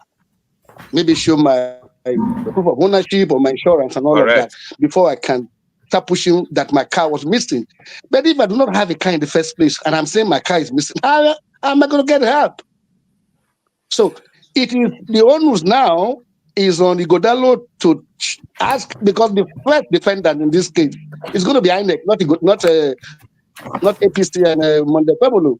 The first defendant in the case is INEC. So you are treating INEC that INEC is the first defendant, and you're relying on the evidence that INEC is in custody of to challenge the same INEC. For God's sake, how are you going to go anywhere? We saw how Peter Obi's case turned out. You were begging INEC to give information, to also fight them. How is it going to be? It's the truth is that fighting electoral cases in Nigeria is very difficult. It is very, very difficult. So long as there is substantial compliance with the electoral laws, there's no way you see a perfect election. There's nowhere in the world. Even in America, we saw Donald Trump fighting and that he was robbed and all of that. There is no way in the world where you see a perfect election. And that's why the Nigerian Constitution is clear that so long as there is substantial compliance, I know you try to, made allusion to that if the difference in the result is somewhere not too significant, there's no point bothering yourself to start to say you want to do all of that. So you see a wide margin of 50,000, almost 50,000 far and above that of Ighodalo. First, let's look at the situation. Let's look at the foundation of the loss of Ighodalo. You look at historically, Edo North has always helped for the past how many years now, many elections, has been the determinant. If you look at the last election between what's his name, Baseki and Yamu, which district, which electoral zone determined the election. It was Edo North. The vote in Edo South was splitted. They shared it. It was Edo North that returned, that made Obaseki to win that election. So let us not, begin to. Yes, it's okay for the girl to cry. It's okay for him to cry because they all expected that they were going to win. But even when they were expecting, some of us who were careful political watchers knew that they were heading towards the Golgotha, towards the political Golgotha. That was where they were headed. Because if you look at the last declaration made by what's his name, Ogbede Ihama, at the campaign, he declared that we will know who controls Oredo. Have you all forgotten? If you have watched that campaign, you will know when. Yeah. You didn't watch the campaign in Oredo. I watched it. Yes, I watched Thank you. it. He said we will know who controls Oredo on September the 20th, is it 21st or 11th or so? Yeah. That we will know who controls Oredo. So you had 10 contestants, 10 aspirants for the PDP ticket. 9 were directly against the candidate that you returned, that you manipulated and returned. How were you going to win the election? You went to Edo North. You wrestled down Philip Shaibu. You messed him up. You went to Akoko Edo. You went, what's that name again? Former Speaker of the House of Assembly, one native guy like that. Ajoto. You wrestled him down. You embarrassed him. They all ganged up and say, you know what? We will pay you back in your own coin. So where is the robbery? Where is the rigging coming from? The people that were supposed to have defended the vote for him in Edo North were all against him. Philip Shaibu could have, even if he was not winning his local government, but at least he could have helped to defend some of the votes that Shomole would have been able to garner for Pueblo. He would have fought, at least reduce the margin in Edo North. In Akoko Edo, what's his name? Ajoto would have also tried to prevent the outcome of that election. But what did you do? Thank you. All of those elements, you messed everybody up. And you want to win the election? You went and brought a guy from Labour Party who is Omobayo Godwins. You went and brought that guy, and you think he would secure the vote for you in Edo North? That guy was just a neophyte. He didn't have any political value and weight. So if anybody is, Ighodalo is, I think he should sit back and take a look at all of these things. What happened in that election? What did we do wrong? And then you went to Benin. Even the natural forces were against Obaseki. What happened that day? Rain fell, and everywhere was flooded. People were angry. Look at the turnout of the people in the election. Una dey hear wetin our brother they talk, Gabriel. Una dey hear wetin our brother Gabriel they talk. Una dey hear. Go on, my brother. Look at the election. Look at the total turnout. How could they do not return more of the votes for election when Edo South has been the major? They have over 50% of the votes in Edo State. What happened? Nothing. No, people did not show up. So if you look at all the analysis, it clearly shows that people were not interested in even helping Obaseki. So if you go to Edo Central, of course, historically their votes do not determine anything. I'm not saying they're not important, but the votes are not significant enough to cause a major upset in any election. And what were the results? Out of 5 local governments, yes, PDP won 3, APC won 2. If you add the number, what is the difference in the result? What is the difference? Very, very little. Up to anything. Sorry, Gabriel. Can I ask you a quick question, please? Don't be offended. Yes, don't be offended. You mentioned something about significant compliance, right? Yes, substantial compliance. Yes. You will ask the question. Who determines what is substantial? Let me quick questions. Just a minute.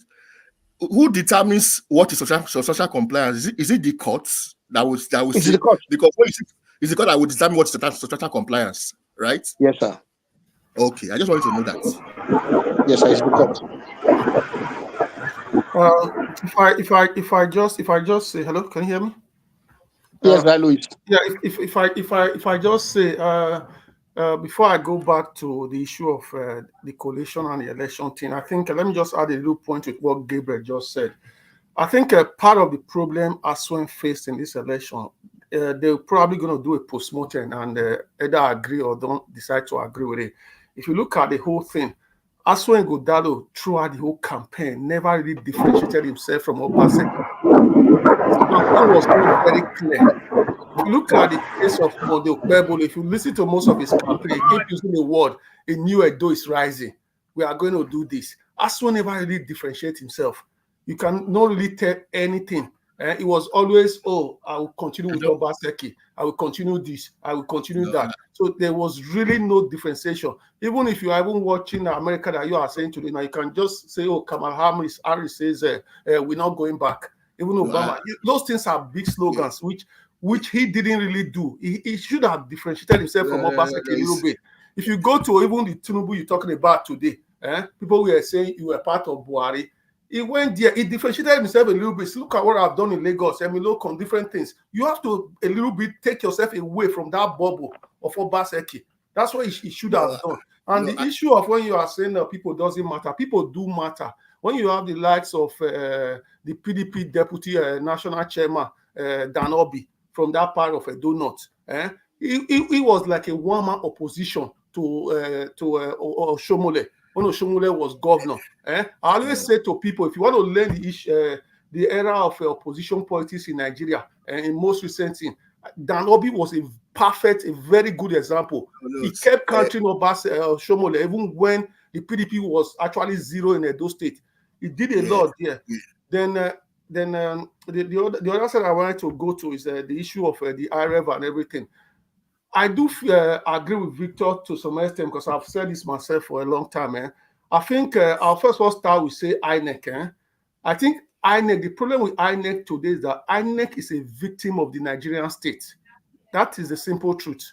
We all can be talking about Mahmoud and insult him or this, that. It's a victim of the Nigerian state. Whatever you are going to do to INEC today is going to be very hard to change. And because if you look at it, there was a Ghanaian electorate that came to Nigeria to monitor one of these elections, the presidential election. So I was in the workshop, I listened to this guy. Then he was speaking stuff like, on election day, why do materials don't get there at 7 o'clock? Then he was saying something like, in Ghana, those materials, the people who are going to conduct that election, they will go to the INEC office the day before the election. They will collect it and take it home with them. Then they take it from home straight.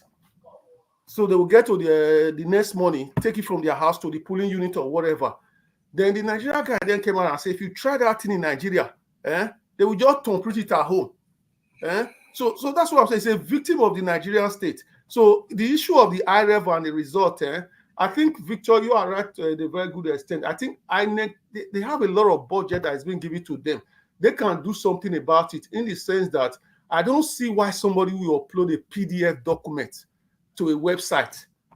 In that PDF document, you are telling me about, let's just talk about Ghana Bode Word 10, or whatever word is Word 10. Then you upload a PDF document. For goodness sake, even a secondary school student in the UK or anywhere can design a dashboard whereby you are picking down numbers and it's counting it per local government. You are seeing it live on real time. If you are able to upload that PDF for Redo Word 1, that PDF document, you'll be able to take that same document and transform it.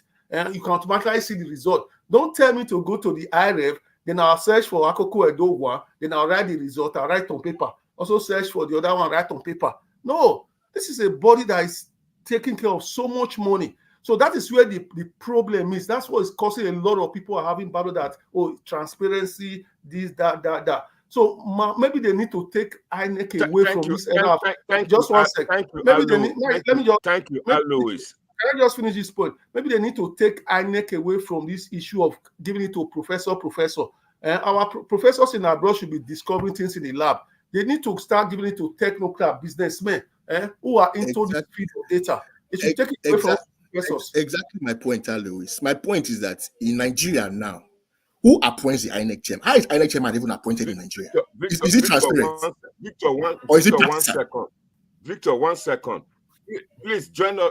Join us to welcome all na politics is here with us today, and Mr. Gabriel, please. I will want you to help us. Send your phone number to us. We like your submission or your contribution. We will want to bring you back again next you have time. You have my number, sir. I don't know how I stored it. If you can repeat it again. You and I used to exchange their WhatsApp messages now. Yeah. Yeah. Okay. Sorry, Victor said something about. Yes, can I just conclude on that so that we can give somebody another chance? 1 second, Mr. Gabriel. There is one person on the comment section, Iseri Destiny. If you read his comment, I don't know if you have any rebuttal for him before we can take it from you and give it to all Napolitis from America. What's that? What did you say? Sorry, I can't see it on my... There. Okay. For me. He said read it for me. He said a lot of comment and it was directed to you. He said there is the situation we are facing in Nigeria now, which the illegitimate president, no, I don't want to read that out. All this your analysis are supporting rigging. You are very biased in your analysis. Alois has reported that the election was rigged. Simple. Stop supporting evil. Do you have any response to yes, this? I can explain that. You see, if you say I stole your stuff, it's already in court anyway. So it is up to Ighodalo to go and prove how the elections were stolen. You look at the form EC8A that the EC8 form where the results are filled before they are uploaded. You see the agents will sign, all the agents of the parties will sign. Let Ighodalo take another result that he has and say, I have this one that was signed by both agents that was not uploaded. That's only when that's the only evidence that can work for them. You see, on that, Victor said, and Alois, that what we need is how to restructure and reform the INEC as an organization, and that who has the power to appoint the INEC chairman. Of course, it is the president. If you also go to the state, wait a minute, let me explain. Hold on, sir. Hold on. Hold on, Mr. Can you just hold on, sir?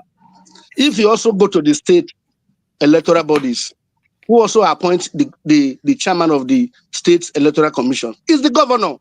And that's why when you see the local government elections in almost all the 36 states of the federation, you see all the elections are being won by the sitting government.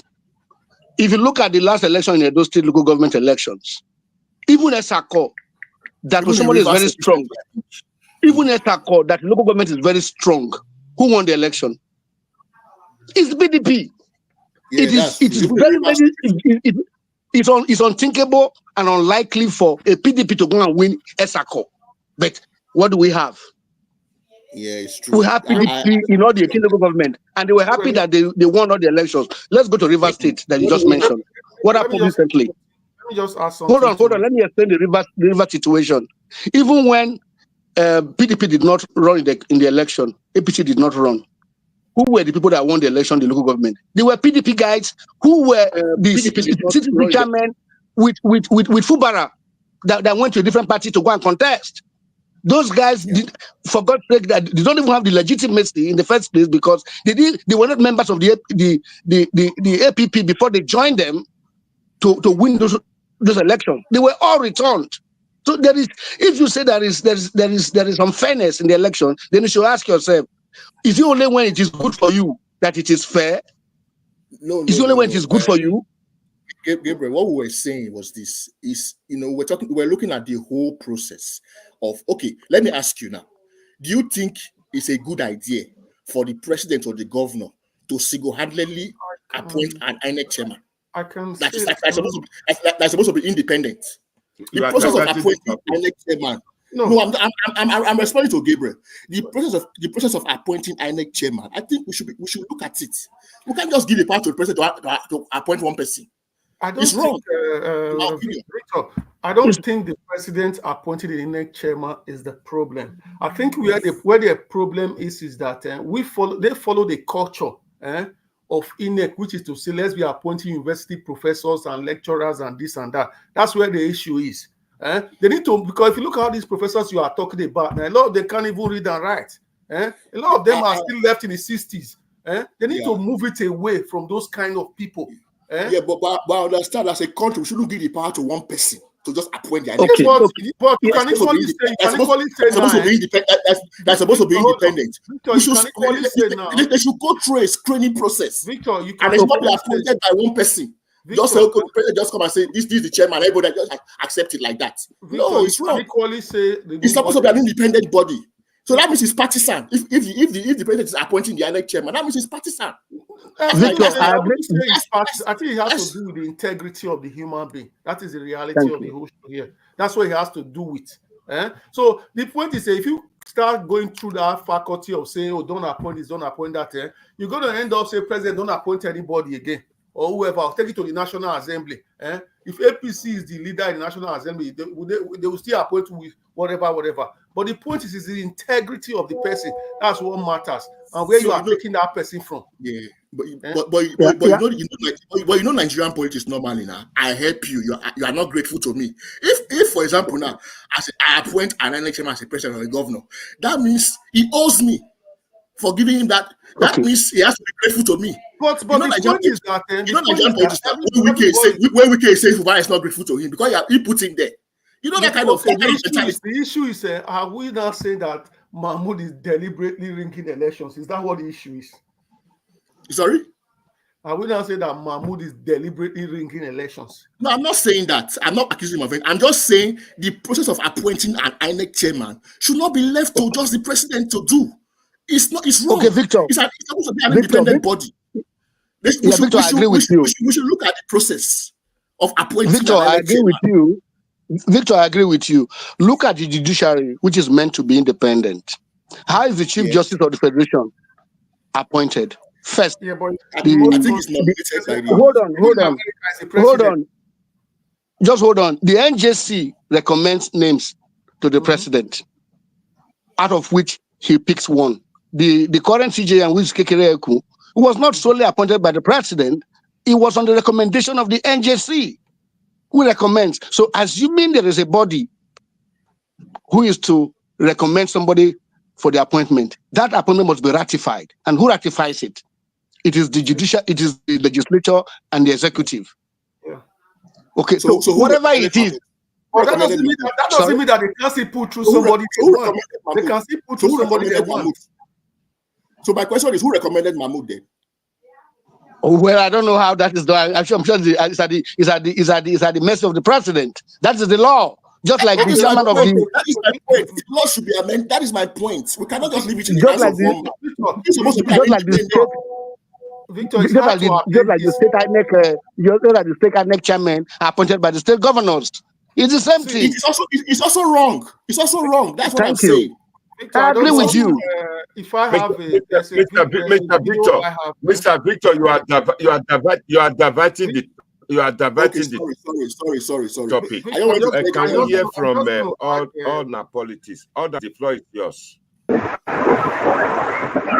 greet everybody. All Napolitis, the floor is yours. Can you hear me?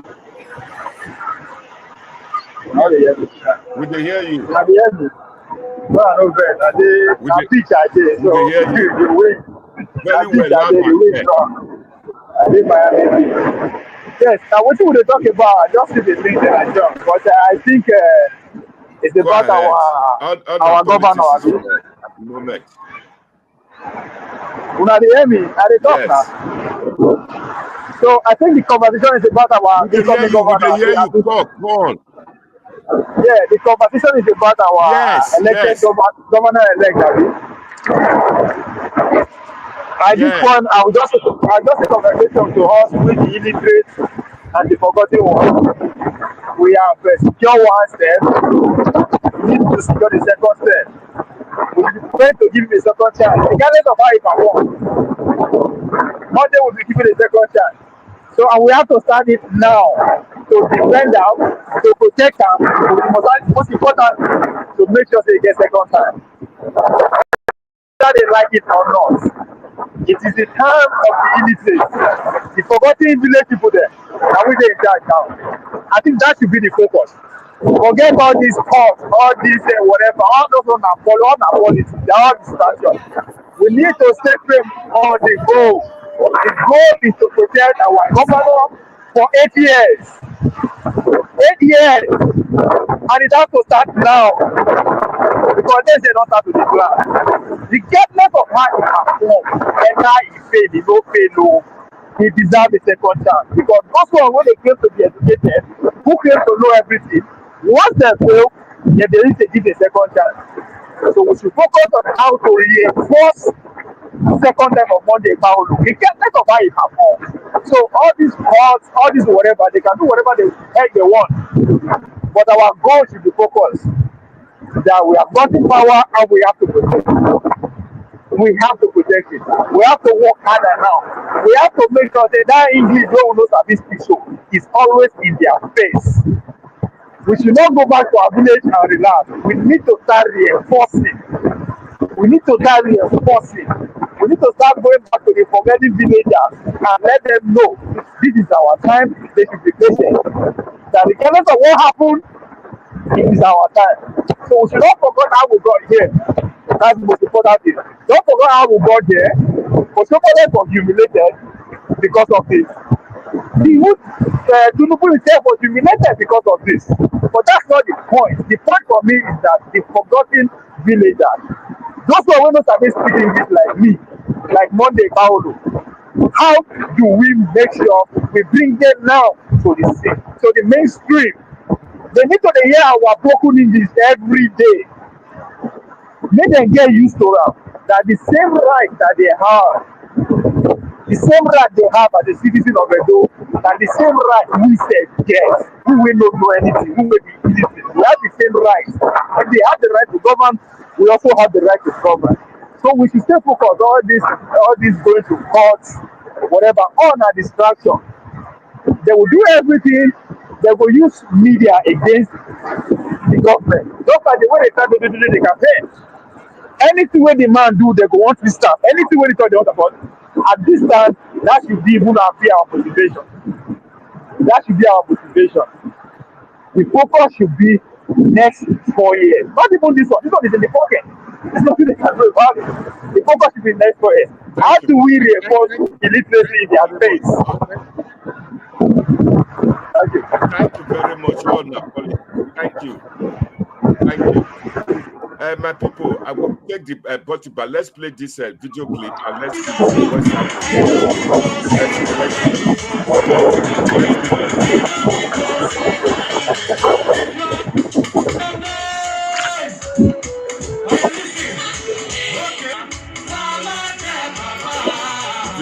Video clip is coming in.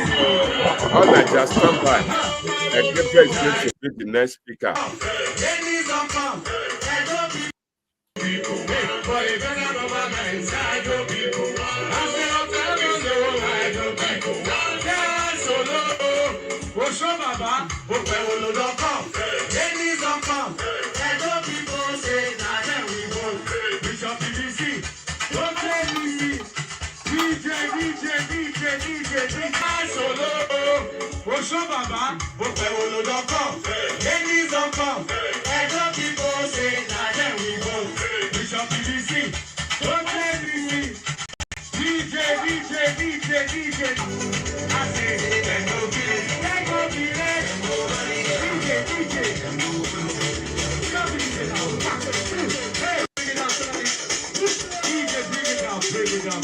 Says we are what God says we are.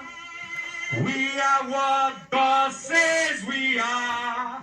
We are the winners and not the losers. Now say it to yourself, say, I am what God says. Call your name, oh, I am what God says.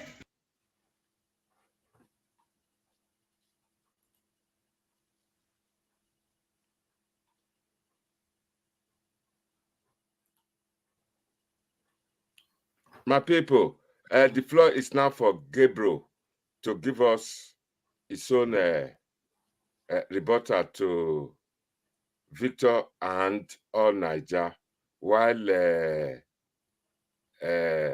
Aloy stand by and take over from him. Thank you very much, gentlemen. Okay. You see, I was trying to analyze the outcome of the results in Edo South before we had this argument about the independency of INEC and all of that. You see, I think some of the mistakes that PDP made in the Edo South that turned out to hit them badly by the poor turnout of voters was that incident that happened at the airport where somebody was shot, and and then the governor's comments about violence and burning down Nigeria, burning everywhere. This is do or die affair. That thing generated fear in the minds of a lot of people who felt that, you know what? Apart from instead the of me rain, to go and apart from the rain, instead of me coming out, I better stay in my house. Whatever happens, it should happen. Otherwise, PDP was so sure, because I had a friend who was telling me when the result from the Edo North was coming out, he said, "Don't worry, the result from Oredo will knock off everything." I said, "How are you sure that everybody in Oredo will vote for PDP, given the fact that you have Matthew Orogide living Obaseki, you have what's his name, Ubedeyama, you have Miss Benedion, what's her name, this lady, or Mosade, you have even the deputy governor from there. Yeah. How are you sure you're going to have 100% of the vote in Edo South? What did we see? So I think that the result that came out was very fair. I am not in any way shaken by what is going to happen at the tribunal. Up to Supreme Court, PDP will lose. It's very clear. Well, the only thing I just urge Okpebholo is to ensure that he gives Edo people the dividends of democracy. Edo State is suffering. When I saw the list of his transition committee members, I was very happy. I said, it means the man has a knack for identifying good heads. Look at Odubu, who was a deputy governor. He knows how the state works. Look at Francis Misakirile from Akoko Edu. He was the chief of staff to Obaseki before they fell out and left. Look at what's his name, Iyamu, Pastor Eze Iyamu. He was the secretary to the government under Lucky Benedium. These are well-grounded people who can torchlight everywhere. I'm not saying it's all about hunting down Obaseki, but it's people. There are people who know exactly how a state should work. Because if you say that Edo State is owing over 600 billion, for God's sake, it should translate to physical infrastructural development for the state. I don't need to have a telescope or a powerful telescope or zoom lens to look at to start looking for what is it, the development in Edo State. It's clearly embarrassing when Renomigo had to leave the United States for Edo State to say he was going to showcase the projects done by Obaseki in Edo State. I was very glued to that program. I was watching him. But what did we see? He ended up only in Edo South. I didn't see him in Edo Central. I didn't see him in Edo North. Nothing happened. So how was Obaseki going to win the election for Ighodalo? Ighodalo is a great guy. I respect him. I respect him, but he rode on the back of a very bad marketer who had nothing to show for Edo State. It's only an enemy of Edo State that will be happy with the turn of event for 8 years in Edo State. Edo State was created at the same time with Ebonyi State, created at the same time with Delta State. If not that we had the state stadium, the Samuel Bumudia Stadium in Edo State, doesn't mean that Edo State would not have had a stadium. But look at Delta State. They had an airport in Asaba. If not that we had the Benin airport, doesn't mean that we would not have had anything. So where, what has happened to Edo State? The same Bende State University that had a campus in Abraka. Look at what it has turned out today. What's happened to Edo State University in Ekpoma? It's almost dead because of the government, nonchalance. The education of Edo people, and somebody sits down and says, Edo State has worked. In what way? If you transform the civil service, what is the percentage of the civil servants in Edo State? What's the percentage? Does Edo State belong to them alone? Come on. Anyway, I'm happy the election is in Edo State, but it's unfortunate that every election in Nigeria has to be determined by the judiciary. It's unfortunate that people will not accept. People are not sportsmanly. Say, you know what? I have lost. You just want to, like Alui said, this is the season for lawyers to make money. I have a lot of people of lawyer friends back home who says after election, that's where they make money. People who are involved in election tribunal cases, that's where they make a lot of money. A lawyer will not tell you you don't have a case. They will tell you, don't worry, we can fight it out. They give you false assurance that we'll get it for you. I can boldly say to you that the APC is not rattled by the outcome of this election. They're not rattled. Nothing will change it. Your Obaseki Ighodalo should wait for the next 4 years if you still want to contest, depending on the showing of Okwebolo. If Okwebolo decide not to work for Edo people and he faced clearly, I'm not agreeing to what all is all politics, all apologies. I'm not agreeing with him that it must be 8 years. They must defend it. The only way it can be defended is for the guy to work for Edo people, get the right guys to do the job. Whether he speaks English or not, he doesn't have to be the one that is in charge of the Commissioner for Education. He doesn't have to be. It's for him to identify who is that right guy to hold that ministry. Tinubu is not an aviation expert. He's not an engineer for roads and all of that. But he was able to identify people that can work with him. That's what we should. If those states succeed, all of us would have succeeded. Whether you like it or not, we are all outside, probably living comfortable lives. But our back home, pressure is being passed on to us because we can't see your sister or your mother suffering and then you abandon them. The pressure is also back on us. So we're also involved. Thank you. Thank you very much. Alois, can you give rebuttal to Mr. Gabriel, please? No, I don't really have a rebuttal. I think, Mr. Gabriel, you are right to most of the things you have said.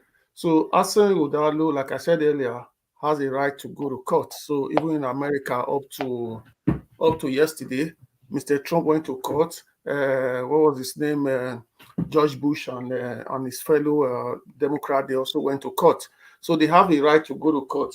So like I said, I think in a situation like this, so what they are looking for, it might not necessarily be ringing or anything. They are just looking for a little bit of technicality whereby you can get the sympathy of one or two judges who can agree with them.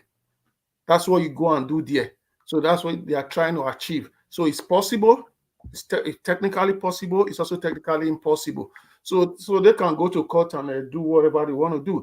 But the point is, I think we have to realize in Edo State, what has happened is that Asue Ighodalo, as far as I see it, he can like it or his followers doesn't like it.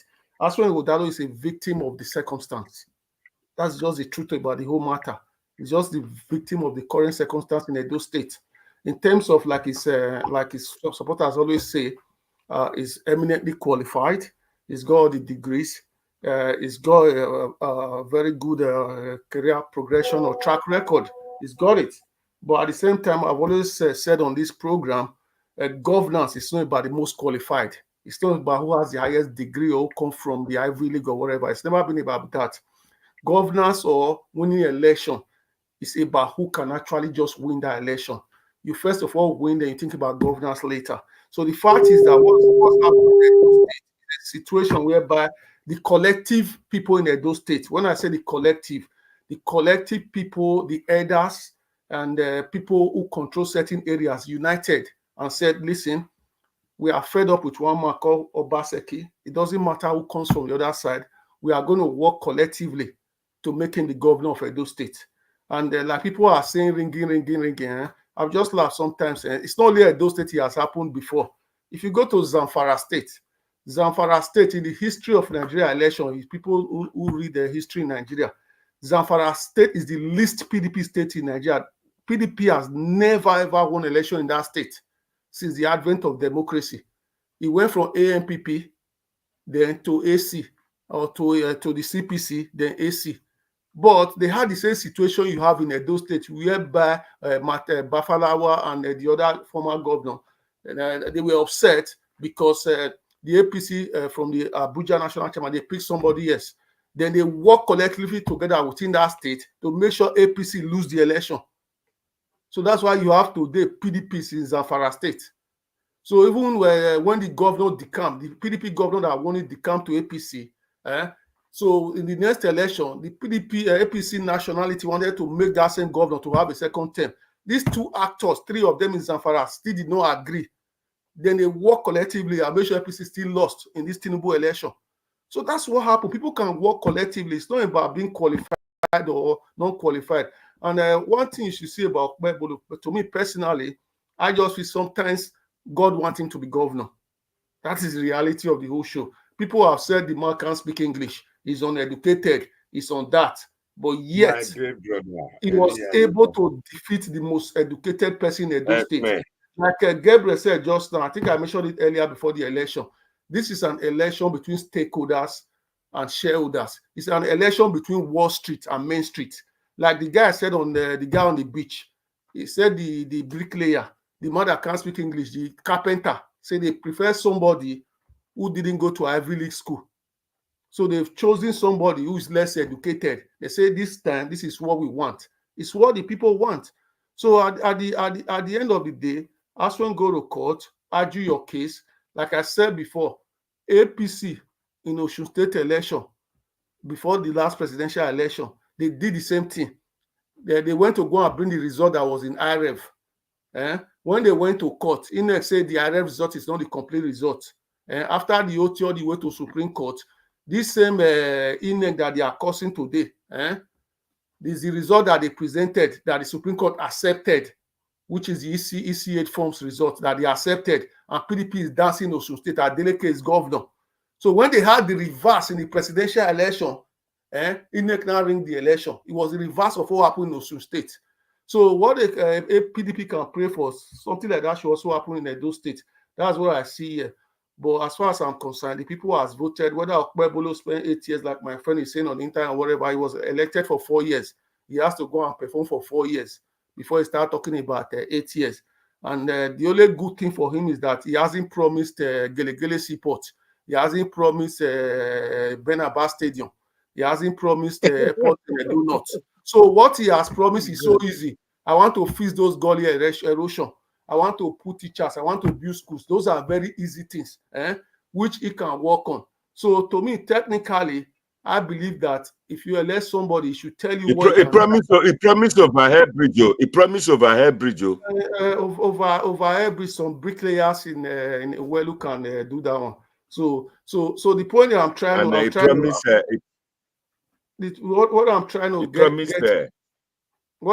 to get here is that in his government, Edo State is going to go back to basis.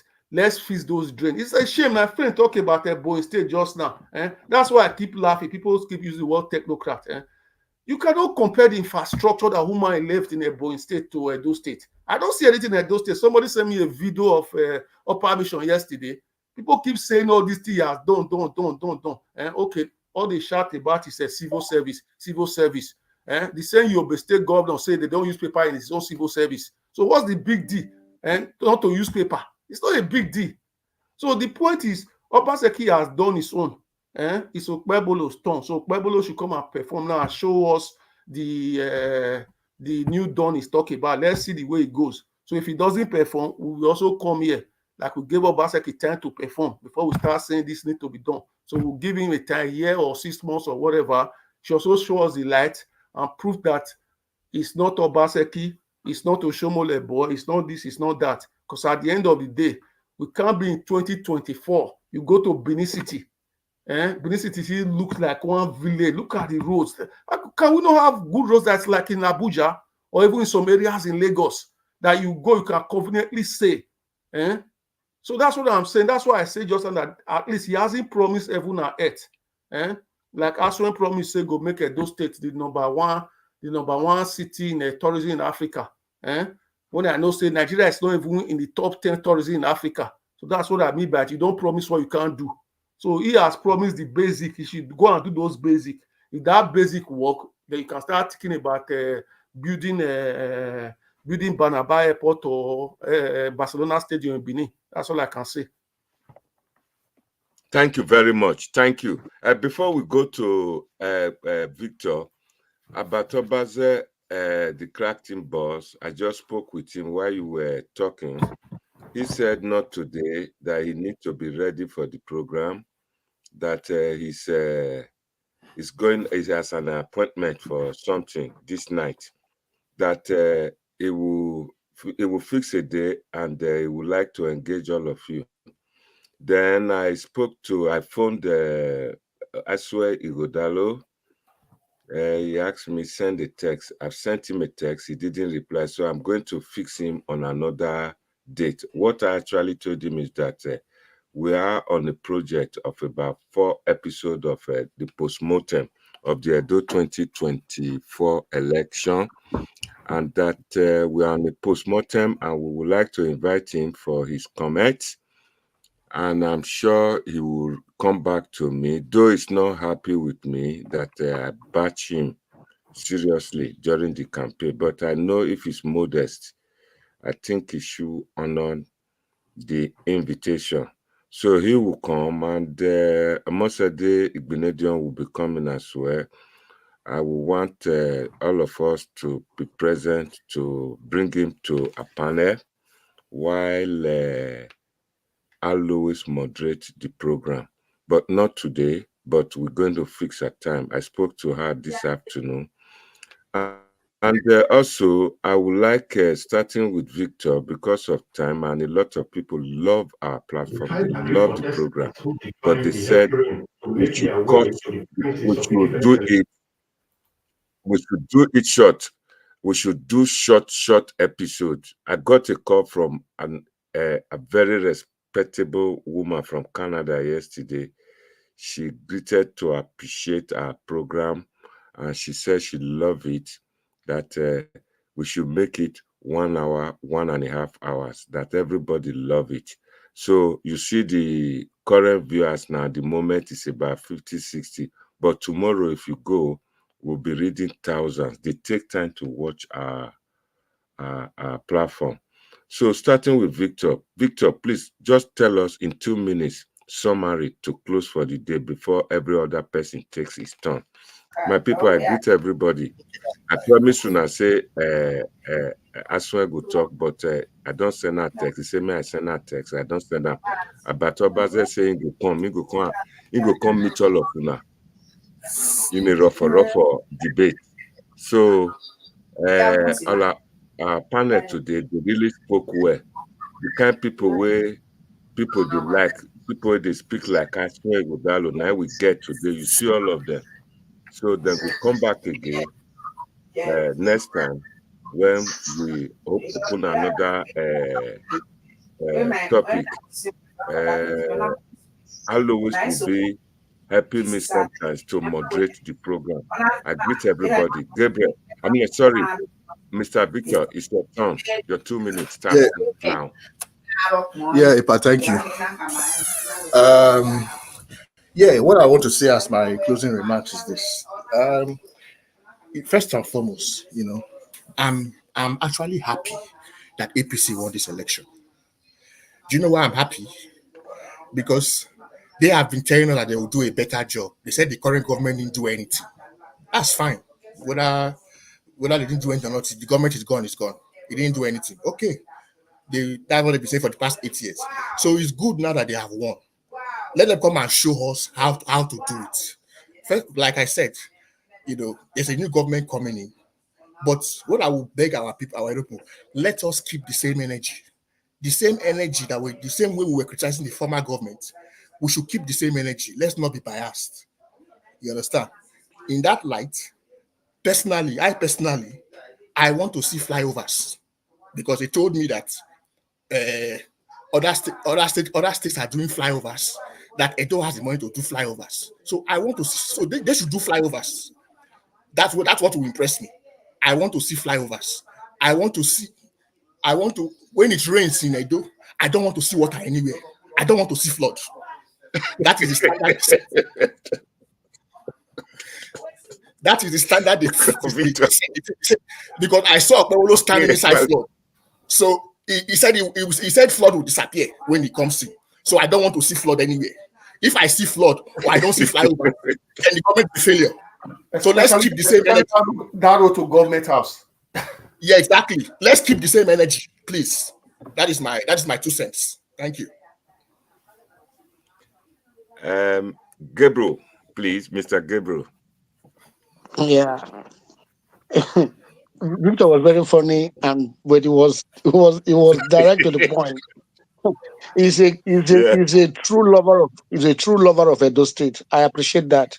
I also volunteer, to also be your partner in criticizing the government in any areas that they are failing. In terms of health, we all have people in the villages. Health care in the villages is zero. It does not have. There's nowhere in Edo State apart from inside Benin, which they have also tried to commercialize for the people who cannot even afford it. I want to see where in every ward in Edo State there are primary healthcare facilities, the schools which our children can go to school. The emphasis on private schools should be de-emphasized, should be reduced, so that the poor people can have the same advantage as the rich children in terms of competing, in education. Finally, I am happy about the outcome of the election because it clearly shows that power belongs to the people. That you are a governor does not mean that you can control who becomes your successor. That's my joy.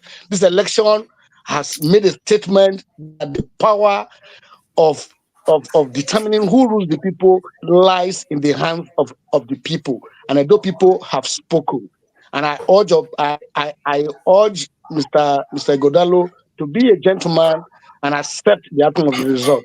But if he wants to go to court, he has already gone. As a matter of fact, good luck to him. Thank you. Thank you very much. It's all na politics there. All na politics. It's not there. It's Alois. Before Alois, Victor, one woman say the Queen TV say this guy is talking with anger. Then a lovely couple family say you are saying the truth. The good comrade is here. He said those statements obtain greatness. May God Almighty continue to bless us all. Oba Atokbe, he said, "Dan a good comrade. Maybe he go phone you later. He go talk, but we'll keep on when Asue Ighodalo will be here, and Abatobaze, they will be on this program this week, possibly if I have time too." And one word also to your friend, good comrade. Please, good comrade, keep the same energy. The same energy you use in criticizing the last government. Use that same energy to criticize this present government that is coming. Let's keep the same energy, please. We should not be biased. We should not. If you don't keep the same energy, that means you are being disingenuous. That means you are just talking out of hate. So keep the same energy for everybody, especially that good comrade. The Queen did not come back for you. They said the guy that spoke before the last guy, and now you now. Who, me? Now you they talk to. Now you the TV they talk to. Yeah. Then with this we pass. You say make a good comrade. Make keep the same energy. Go keep it because I know good comrade. In like good governance, he wanted to be great. No, but the thing is, but I've said my own standard. I've said my own standard. If I don't see flyovers and there's flood, that means the government has failed. That's my own standard. So under this government, since there is no, I don't want to see flood. I don't want to see flood. Under the current government, since there's no flyover and flood, are you not saying that this current government has failed now? No, I'm not. I'm saying that their own definition of failure was that there were no flyovers. Other states were doing flyovers. So now that they have come, let them give us the flyover. Wait, Victor, good comrade, don't come on the post for you. Go ahead, good comrade. Hello? Go ahead. Okay, go. What? Osaguero, my great brother. Where's the Kakabo? Where's the Victor Agbewan? Wala. Where's the now, by the grace of God, I do say shall attain greatness, and may God Almighty continue to bless us all. Amen. That prayer is for everybody, not for APC member. Yeah. Or only PDP member, for everybody. Yeah. May God continue to bless us all. Thank you. I ended with Oba talk about it. He said. Now, my brother Victor, you don't know me. You know me, maybe you're hearing my name, you don't know me. I'm more into political activism more than politics itself. So, from day one, I'll put authority on his toes. I call him every man, then we talk one-on-one. You hear that? My those things come first. So don't think I'm one of those politicians. Never. The love of my state is the driving force. So rest of mind, be rest assured that I don't think we are all of us from day one. So are we going to see flyovers? You talk about all the time. Are we going to see flyovers in Edo State?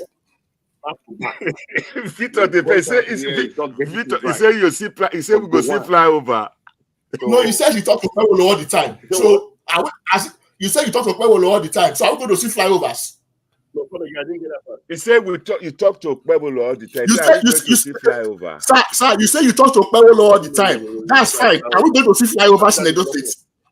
Good comrade, Victor request. We say, tell Mr. Okpebolo, we need a flyover in Ring. We need flyover. We need flyover. That is what you people said. Oh, basically, not do flyover. The other states is flyover. So now you have come. Do the flyovers now.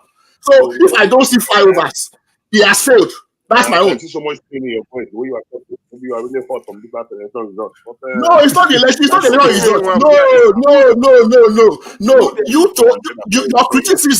Your criticism was that there were no flyovers in Edo. Our flyovers are going to come now. Will they come now? So wait. Let Victor wait. Let good comrade tell you. He said.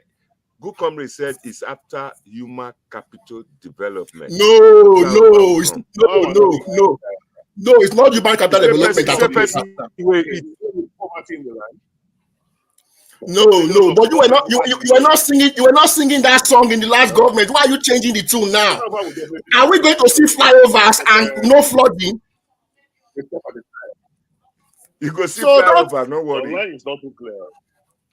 Your line is clear. We can hear you, good comrade. Don't come and twist it here, good comrade.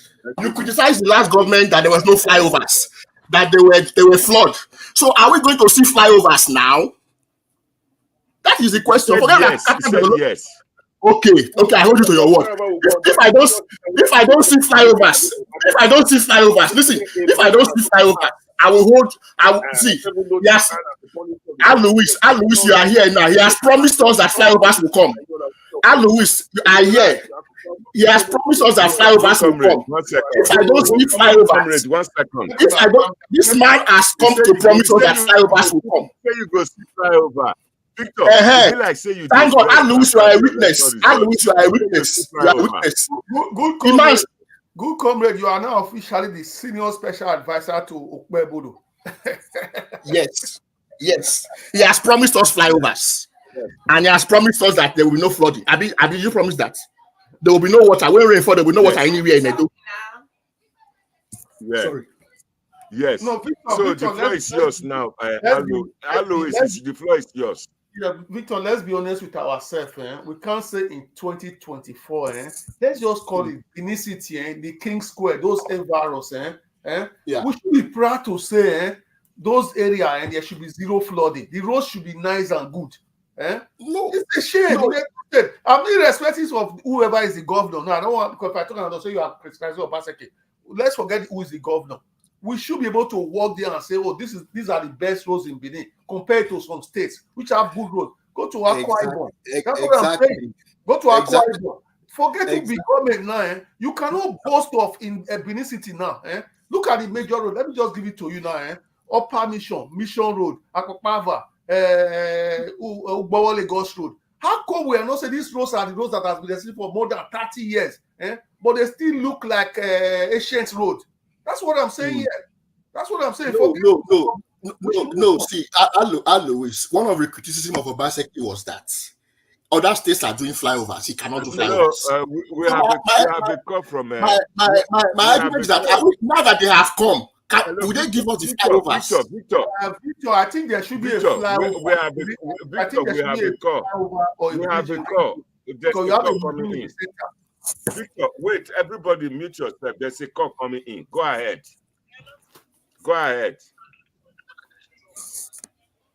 Hello, we can hear you. Go ahead.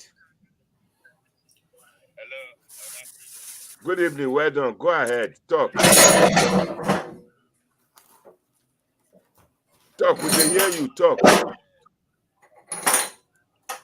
Huh?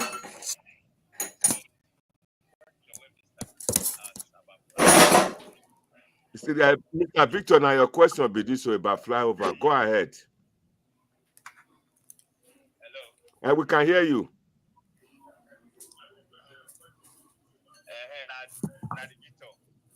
Yeah.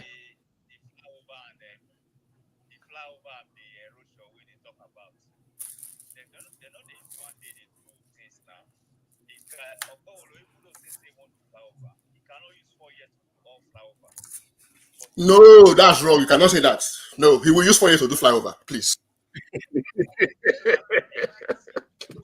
Don't forget, Obaseki spent 4 years putting structure in place. Structure. Facing for that. Go ahead, Afebu, go ahead.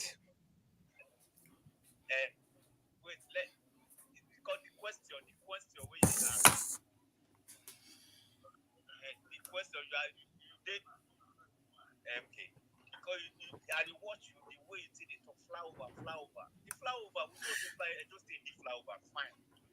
But the erosion, they cannot even use 4 years to settle and just take the erosion. Okay, so how many years will they use? Okay, how many years will they use now? How many years will they use? Tell me how many years the Okpebolo will use to do it. Tell me, okay, you cannot use 4 years. Tell me how many years he will use to do it now. Is it 8 years? I would disagree when you say you cannot use 4 years. I would disagree when you say you cannot use 4 years. If you are telling me, say, okay, this particular area, I'll resolve it in 1 year or 2 years. I can hear that. Don't say you cannot do anything. Wait, somebody's on the phone. Somebody's on the line. Somebody's on the phone. Go ahead. Hello? Oh, my God. Maybe if you use the other of my line, I'll put the line there so that it could go on loudspeaker, please. I'll paste one phone for you to use now. The phone is there. Use this one. You cannot tell them they should do flyovers when they campaign with flyovers. So, Victor, I support you. I think in Ring Road, you have the National Museum there. There should be some flyover to that place. I don't even know why people even go in there in the first place. The last caller, use the number where they scroll for under. So use that number, then I'll put you for loudspeaker. Use the number where they under where they scroll WhatsApp call. Then I'll put you for loudspeaker. They're not they hear you. I bet. But the problem of that flyover is that which person has the account distress to put flyover? I don't care. See, let me tell you something. It's easy to talk. Now they are there now. I'm happy they are there now. Let's see the magic. Let's see the flyovers that they want to. They want to. And like I said also too, I don't want to see what I need when reinforce. 8 years now, but like I said, I don't want to see what I don't want to see what I need when reinforce. Mr. Victor, let me respond to you. 8 years now, Basek did there. You see one small checkers flyover for there. Okay, so are you saying the people will give us the flyover? No, I agree with you. Obaseki could not do flyover. I agree with you. It will do flyover. Okay, that's what I want to hear. It will do flyover. Let me just put the task ahead of Okpebolo into perspective. So if Okpebolo gets sworn in by the grace of God on November, whatever it is, I don't know the date in my head. So November 12th. So he's going to face a big task. One of the tasks is that he has to find a way to either, because the money Obaseki borrow, majority is in US dollars, to renegotiate that loan or to pay off that loan. Because 600 billion. I hope Okpebolo is listening.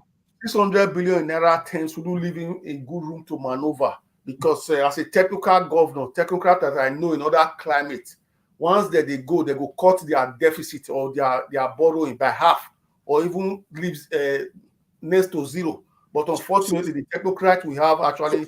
Are you saying Okpebolo will not borrow at all? Listen to me. I didn't say not borrow. You didn't hear what I said. I said he has to find a way to bring that down. That's what I said. You don't also forget the word I use. I say he has to find a way to renegotiate that debt to make it easier. That means borrowing and renegotiating it. That's what I just said already, Victor. Okay. So then, like you said, one of the big tasks, like you said, he has to look into this issue of erosion in Benin City. So they may have to go back to the Stormwater project or whichever project to elevate it. So this issue of Nigeria now, not only in those states, it's probably all the 36 states, except maybe a bit of Lagos that are singing different tune. Now, when erosion will come, like the one will happen for Borno or the one that happened in some other state, they go begin use the word global warming. I can't begin to laugh. Global warming has nothing to do with the flooding in Nigeria. It's not global warming. This is the failure of governors, of leadership, to provide what you call simple flood defenses. They have not provided flood defenses. They are not using the word global warming. If global warming, they call even the abroad where they do with the global warming, there are defenses. You have to put it there. An example for your Lekki, whatever that the Shango. So they have to start looking into that. Hello, it's 1 second. Hello, it's 1 second. Hello, go ahead, caller. Hello. I'm okay. 1 second. I'm okay. Let me put you on the loudspeaker. Go ahead. This guy that is just talking with anger. Talking with anger, shouting. If he doesn't know he's shouting on this moderator, is shouting. Thank you.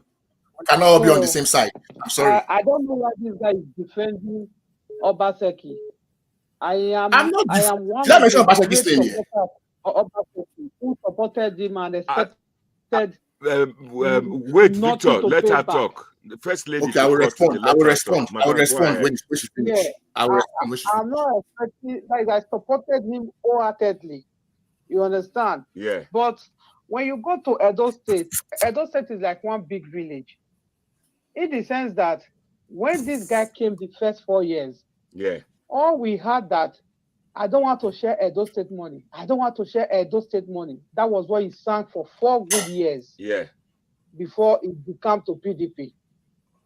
Yeah. So now when it became to PDP, Edo State people, we are one-way people. You understand? We are one-way people. Yeah, we are listening, yeah.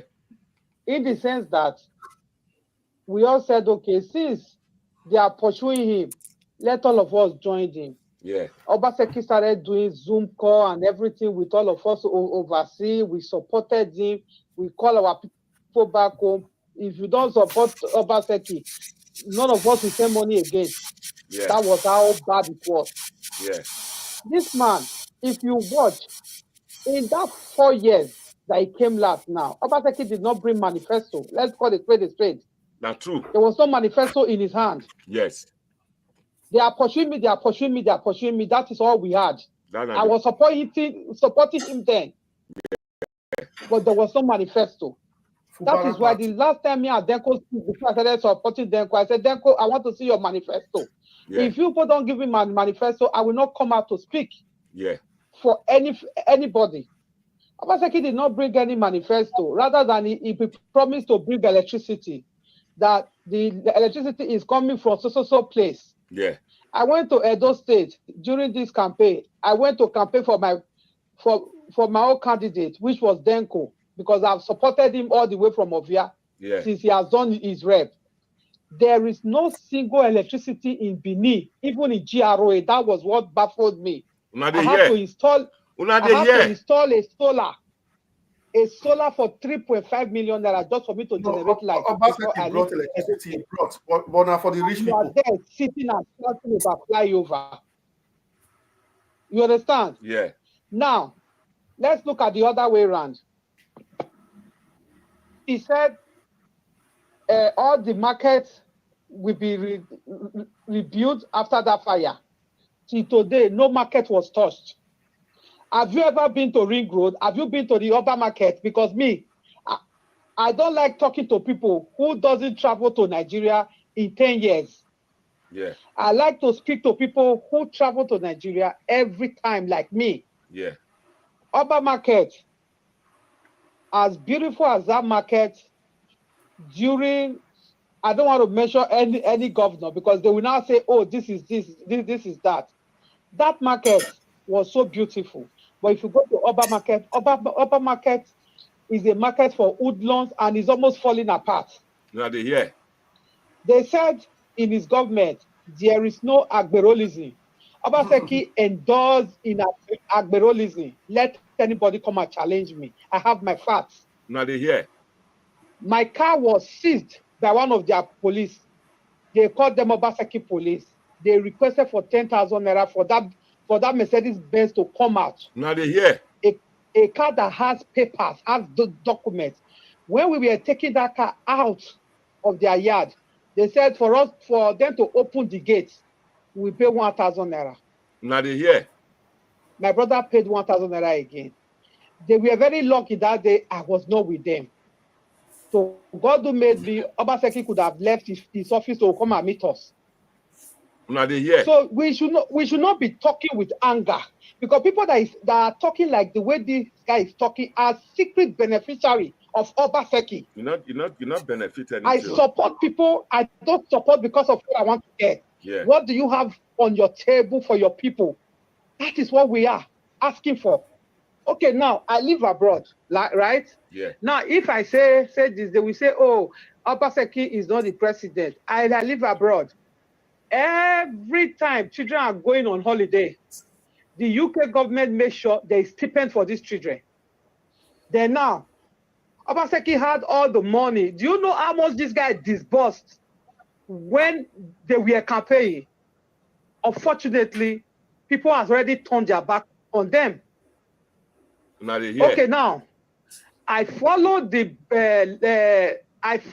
house he went to demolish. All those houses he demolished. I follow it by what they were saying. His spokesman said they bought those land. The government acquired those land in 2016. Probably that was when Obaseki came into power. So as soon as he came into power, he went to buy those land. He went to purchase it. In Amagba. Nobody is stupid, man. Nobody doesn't have sense. Everybody, if you follow that area properly, you just came into government today, then the next thing you went to purchase a land of a community, meaning you've already started disbursing the government money. Yes. You understand me? Yeah. So when they were showcasing those houses he was about to destroy, I saw some mud houses in some of the area. A mud house is not a house that was built 30 years ago. No. These are century houses. Early settlers. Obaseki said he bought those land. That is according to his spokesman that came on national TV. I watched that news that day. He said government acquired those land in 2016. Go and get your documents. Let's see if the documents are real. There was no document from Obaseki. Yeah. Obaseki is an oppressor. I am not saying this thing because I am supporting Dennis. Dennis is somebody that I've supported all the way from Ovia. I like what he's doing. Yeah. Everything is there. Everything is on papers. According to David, though, he will tell you everything is on papers. Yeah. You understand me?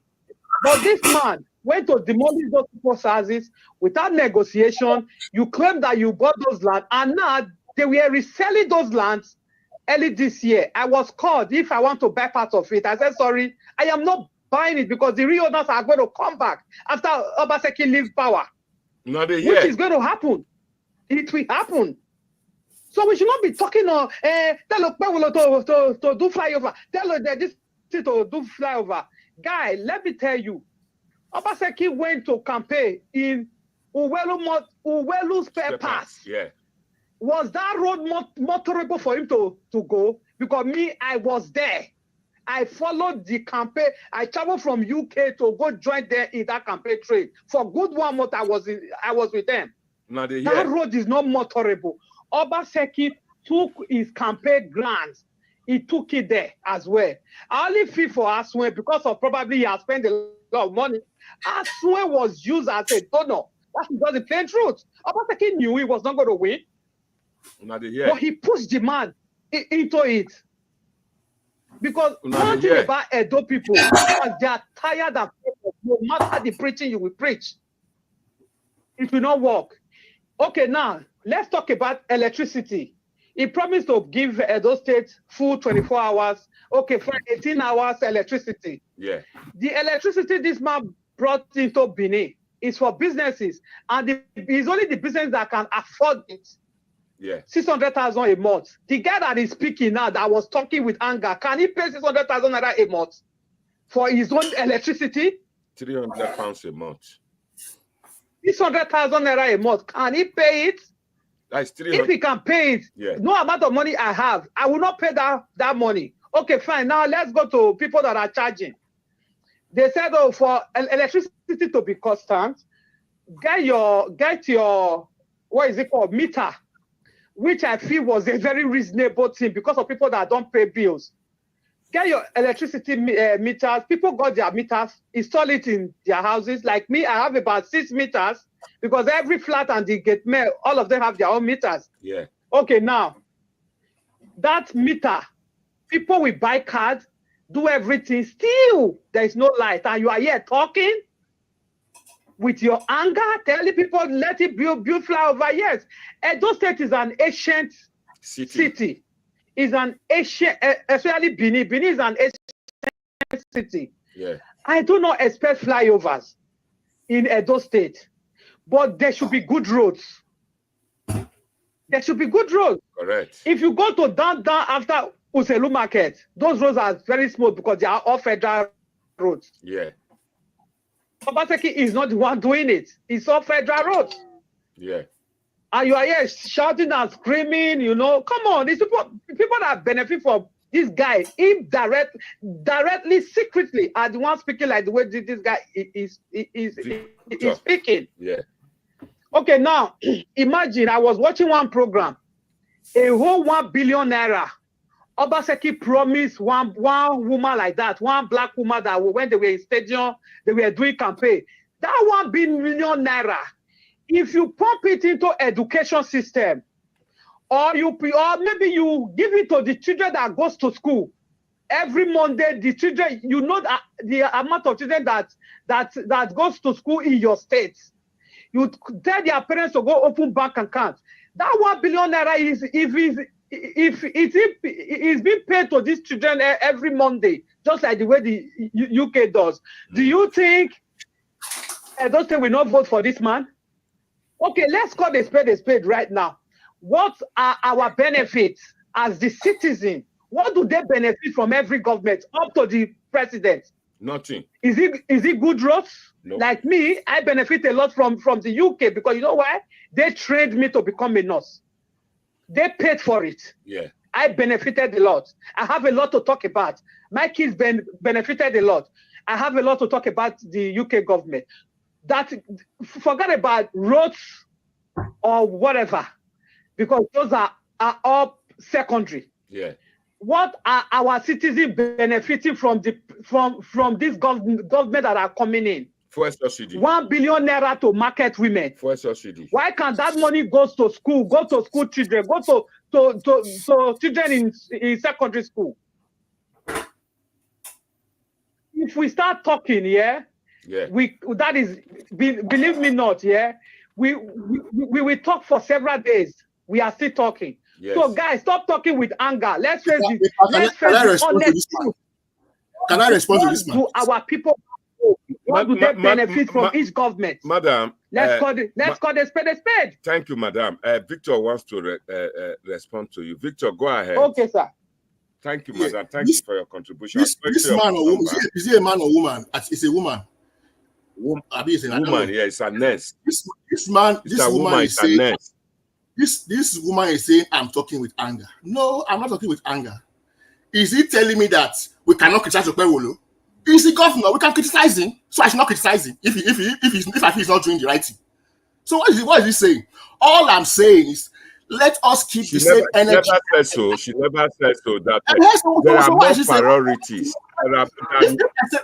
If I say I want to see flyovers, that is my opinion. I want to see flyovers. It doesn't mean that you cannot force your opinion on me. My own is that I want to see flyovers. I want to see no flooding. That is my opinion. You have your own. You say you want to see money shared to children. Okay. Okpebholo will share money to children now. Let us see it. So what you want to see is what everybody have their own opinion of what is performance. For me, performance. Victor, she said she's back again now. She wants to give you a rebuttal. Just 1 second, please. She has been talking. Let me finish. Go ahead. Yeah, I want to ask this guy, why did your current governor went to give market women 1 billion naira for campaign? Why? Say you went to give them 1 billion naira for campaign? Hello? Yeah. You want to ask me? Yes. If Okpebholo doesn't do anything, we are all here to criticize him. I voted for. What are you saying? That I should not talk again because Okpebholo is governor? I should not talk.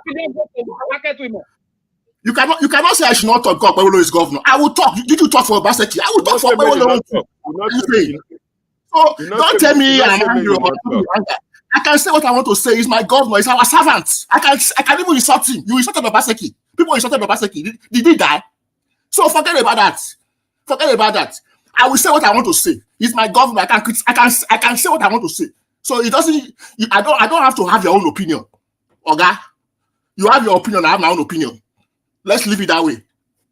Anyway, you know what? You are talking with sentiment. That's what I can read from your voice. It's not sentiment. You know what? You are the one talking with hate. In you. You are the one talking with hate. You are the one talking with hate. You are telling me not to talk to Okpebholo. Why do I not talk to him? It's not the expectation we all get to him. You cannot tell me how to talk. You cannot impose your opinion on me. You cannot impose your opinion on me. You cannot tell me what to talk. You cannot tell me what to talk. You cannot tell me what to say. Say your own. Talk your own. Make I talk my own. You see, madam, thank you very much. Thank you. It's a tricky part. Victor, Madam, why must what you say be the correct thing? Must what you say be the correct thing? Maybe you didn't hear her properly. What she is saying is that if Okpebholo do not perform very well, he will come back. Good comrade said that he will be here to criticize him. That so I can also criticize him too. I have the right to criticize him too. If I say I want to see flyover, right from you. If I say I want to see flyover, it's my opinion. It's my opinion. It's what I want to see. So don't come and tell me what to say. Good comrade, go ahead. Go ahead. My brother Victor, how are you doing? I'm fine. Go ahead. I'm just angry that this woman is trying to impose her own opinion on me. I have my own opinion. Victor, wait. You have your own opinion. Nobody is taking it from from you. Let Good Comrade talk to let him add. Good Comrade, go ahead. Maturity is when two adults are having a discussion.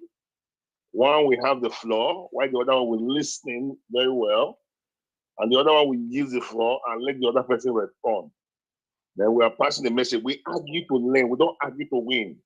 Anybody that argues to win is not a real person, not a real man. So my brother Victor, calm down. There's so much anger in your voice. I called you earlier. I told you this thing. This one also just repeated it now. You can't love a good than another person.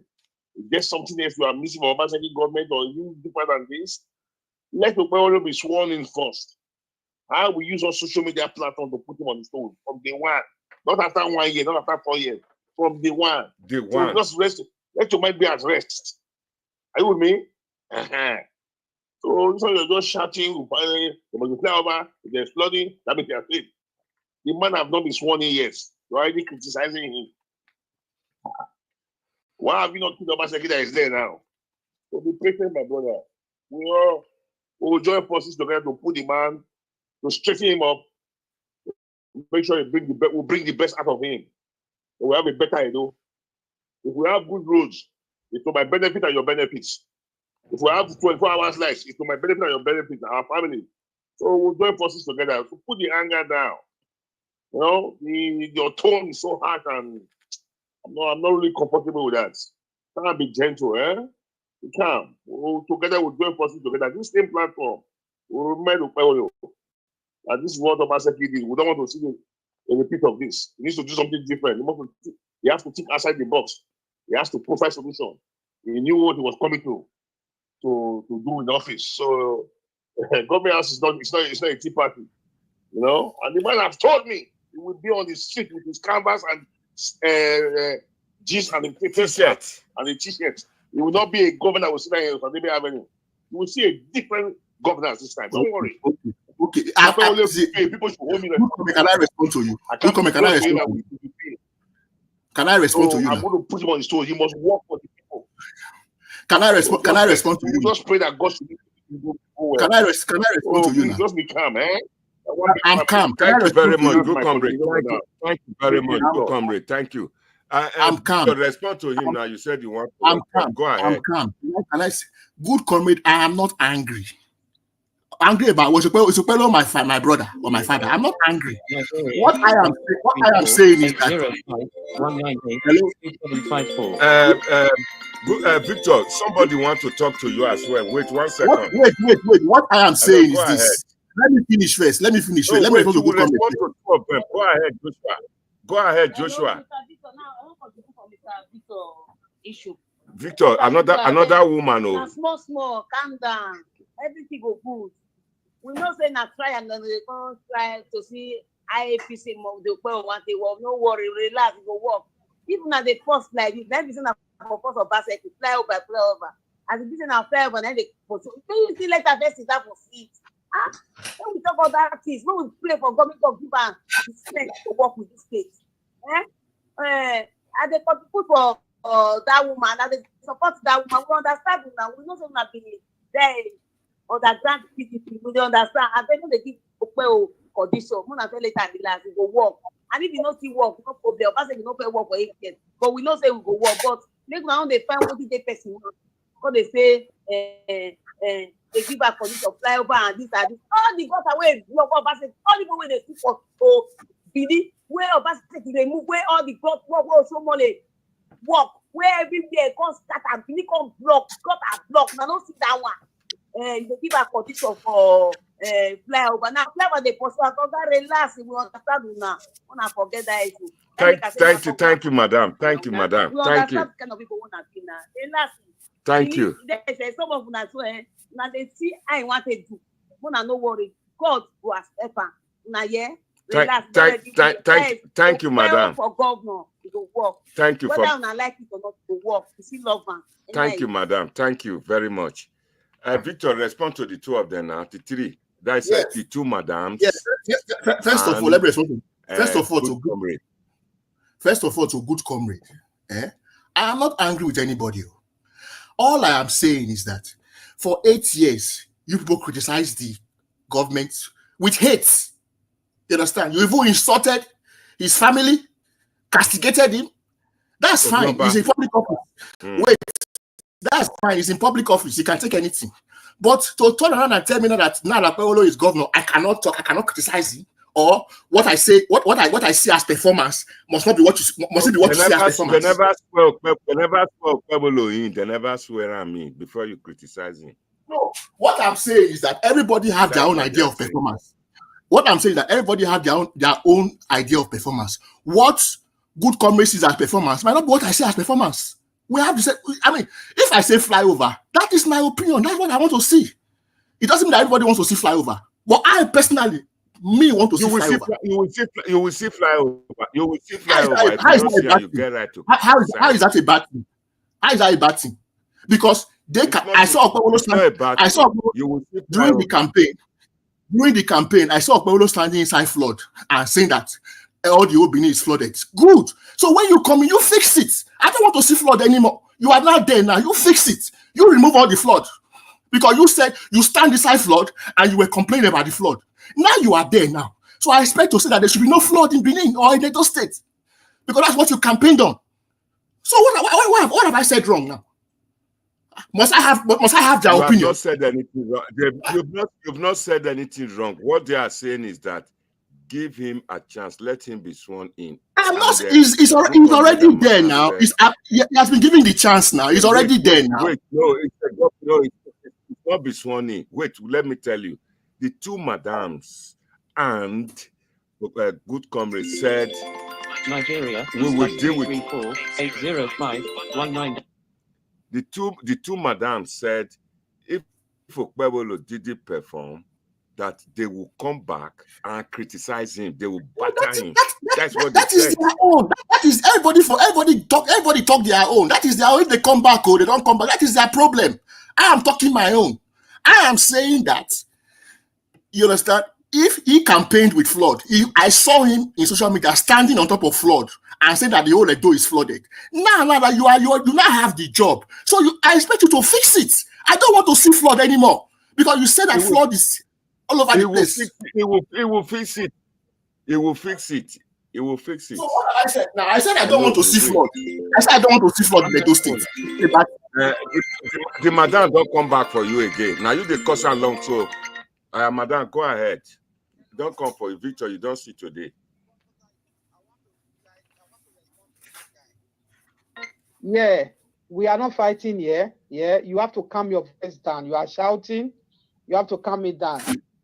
Yes, Okpewolo did stand inside the water to campaign that there was flood in the Benin. When his election, everybody have their own strategy to campaign.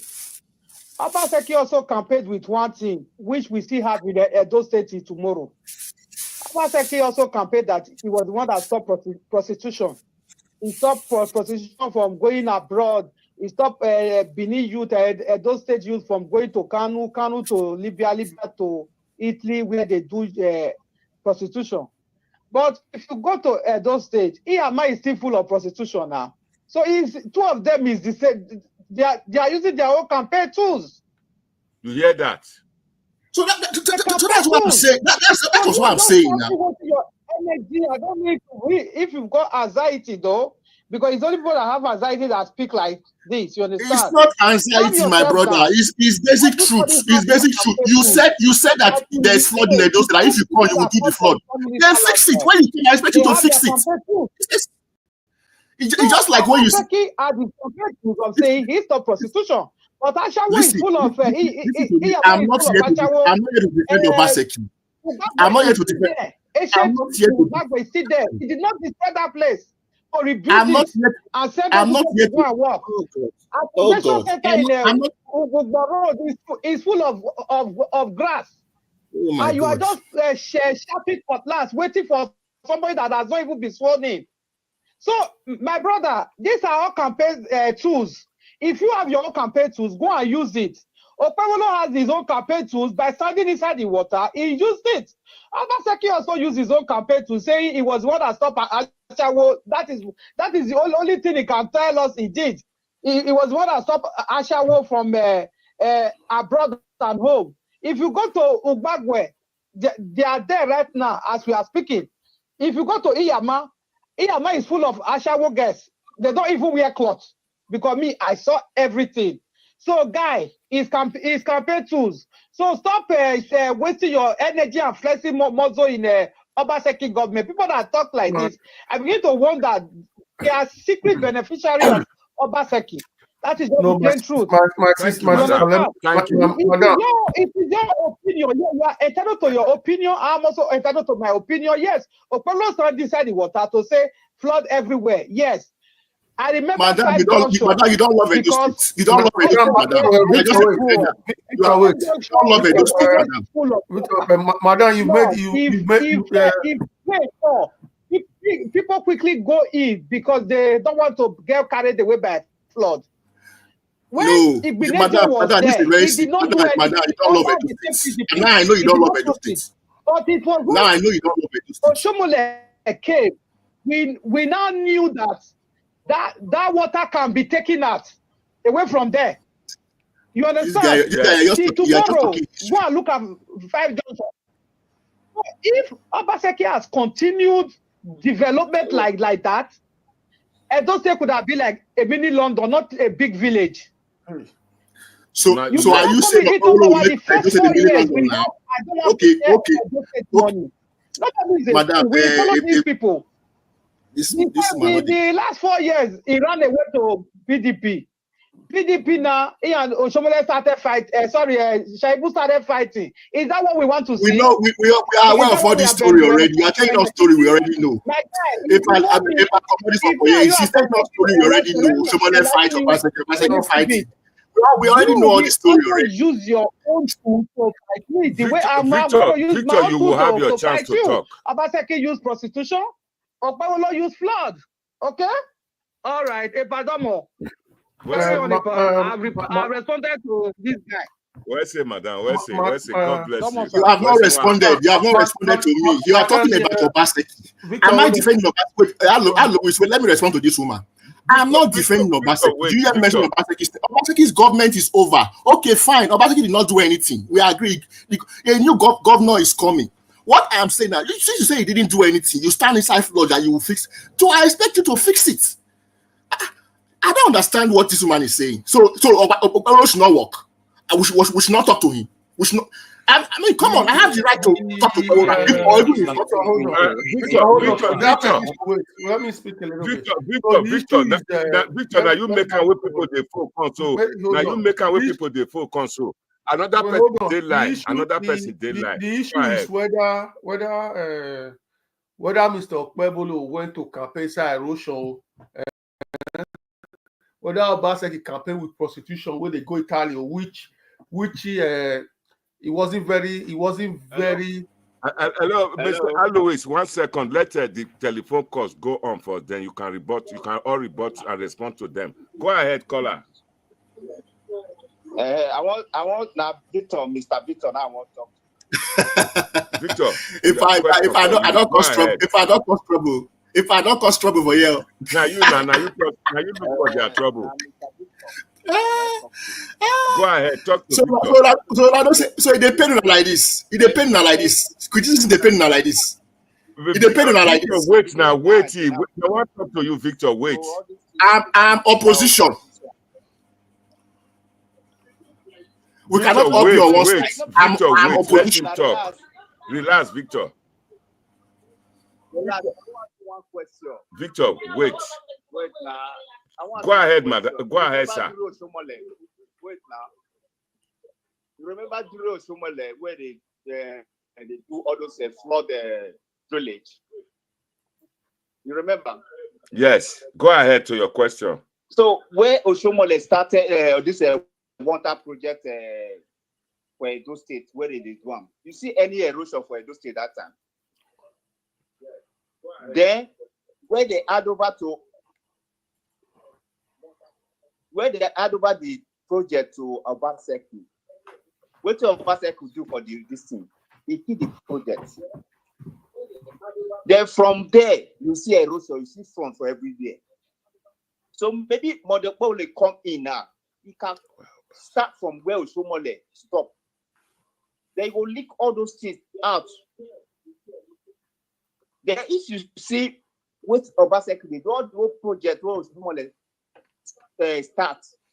He keep all the whole projects. Not the way it was. That's why you see a flood everywhere, erosion everywhere, gutter. They're not even they clean up nothing. So if they clean all those things, all those gutter everywhere, you cannot see all those flood. You cannot see all this erosion for everywhere. You know they talk about flyover. Mother people they never swear in. Just wait. If they swear in like 2 months, 3 months, they'll start to be complain. Never complain yet. It's not a governor. Thank you, Joshua. It's a governor elect for now. Thank you, Joshua. Thank you, Joshua. Sam, yeah, Mr. Victor, just have patience. Maybe like 6 months, 1 year, before you start to be complain, say you not do flyover. Thank you, Mr. Joshua, please. Thank you. Victor, you can respond now 2 minutes before Alois takes over. Oh my God, Victor, now you cause this problem. Hello, go ahead. Hello, Pa. Yeah, go ahead. Yeah. You know what? Yeah, this guy he's just talking as if he doesn't know the meaning of governor-elect and a sitting governor. Obaseki tomorrow, on the 12th, is still a city governor. And let me speak to this guy. Nobody criticized Obaseki for the first 4 years.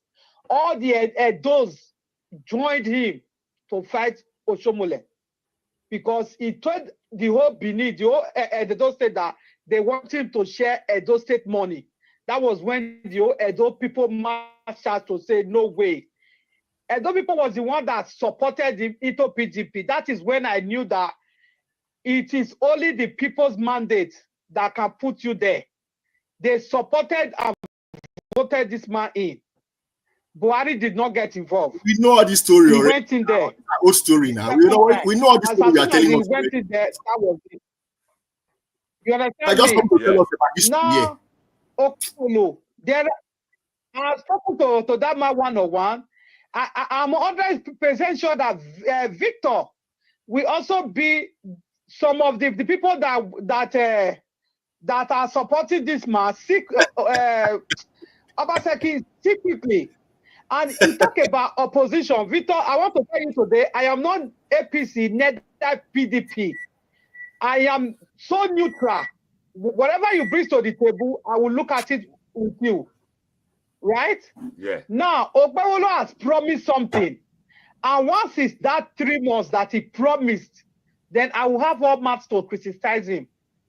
But for now, keep your critics to yourself because he's not sitting there yet. If you want flyover, you want to go out of Benin, talk to Obaseki. He is still the sitting governor. He has not left yet. Already he left for Spain or wherever he went to Italy for like almost a month. He's still your governor. Speak to him to do flyover. Because me, Benin City is an ancient city. They don't build upstairs close to the palace and all those stuff. Yes, maybe flyover cannot be right very close to the palace. Fine. But there are things he need that needed his attention that he did not do. Okay, now why did he go and push up right in the heart of Sapler Road? Let this guy go. Is that place not congested enough? He's talking about shop right. So put it like village like Ugo and start developing those areas, or villages like Udo and start the development. I'm not PDP. I'm not APC. I am a supporter of people that I feel that they are good for the job. Or like if I can pass road, I did not expect Obaseki to follow Asue Ighodalo to that road to go and campaign. As bad as that road, Obaseki did not repair that road for the past 8 years. There was no attention to that market road. But that road generates revenue to the state. Thank you, madam. Erake Road also generates revenue to the state. So these are revenue generators. You did not attend to it. This man, maybe you should contest when for you are here, governor. you are chatting up about You should this, contest for chatting. governor. Since you know Please, it's all like this. Why you not contest for keep governor? calm. This man I should am contest not for an governor. opposition. I don't think you are by opposition, because you know why? I don't belong to any party. I don't belong to anybody. I belong to myself. Opamolo has promised one thing. I went to You have made your point. Uwelu's Pepper's motto to campaign with him, and that thing I have kept it for him. Once it's 3 months, he promised there's something there. If he's not doing it, I will come out for him. That is me. Thank you, madam. Obaseki was not Thank you very much. criticized. You have heard you. You have heard you. Thank you. Not Thank you. until 2 years ago. That's all they say. Thank you, See, when he madam. started dealing with balance about artifact, I don't know what conspired between him and the Benin You have made kingdom. your point, my brother. I don't want to comment on that. That's only where he was criticized. Thank So you, please, madam. don't even go there. Thank you, madam. God I bless don't you. hear. Thank you. We don't hear you. No, Allah. Thank you. We don't hear you. Yeah, the phone, no more phone calls, and Victor, you can respond now, and the floor after you. Then This people are misunderstanding me. I'm not. I know it's not yet the government. I'm not criticizing him. I'm only saying what I expect to see in his regime, in his what I expect to see in his government. I'm not criticizing him. I know it's not yet sworn in yet. I'm saying when he's now government, what I expect to see. I expect to see flyovers. I expect to see no flooding, because they said Obaseki did not build flyover, that other states are doing flyovers. So they should come and do the flyover now. That if they come in, we agree Obaseki not work, he not do anything. I agree. He's gone now. You are saying that you can do the job now. You say that you will do better, you will do everything. Okay, come and do it. Well, I expect to see those things when you come in. That's what I'm saying. I'm not saying. Thank you. Thank you very much. Is Alu is there? Alu is at 10. Before we just close, before I do the roundup. So they misunderstand me. Yeah, Mr. Victor, yeah, definitely. They are listening to you. They are watching you. They are listening to you. They've heard you now. Victor, because I've switched off the phone so that they don't come back again to give you a rebuttal. Till next week, when you come back again and talk about Updatewho, they are ready to answer you. But if I cannot bully today. You bully. You really bully. Alois. Yeah, Mr. Alois is not there. Hello, Mr. Victor, can you hear me? Can you hear me? Yeah, we can hear you. I hear you. Yeah, Mr. Victor, I think everything seemed to be like lost in translation in a way.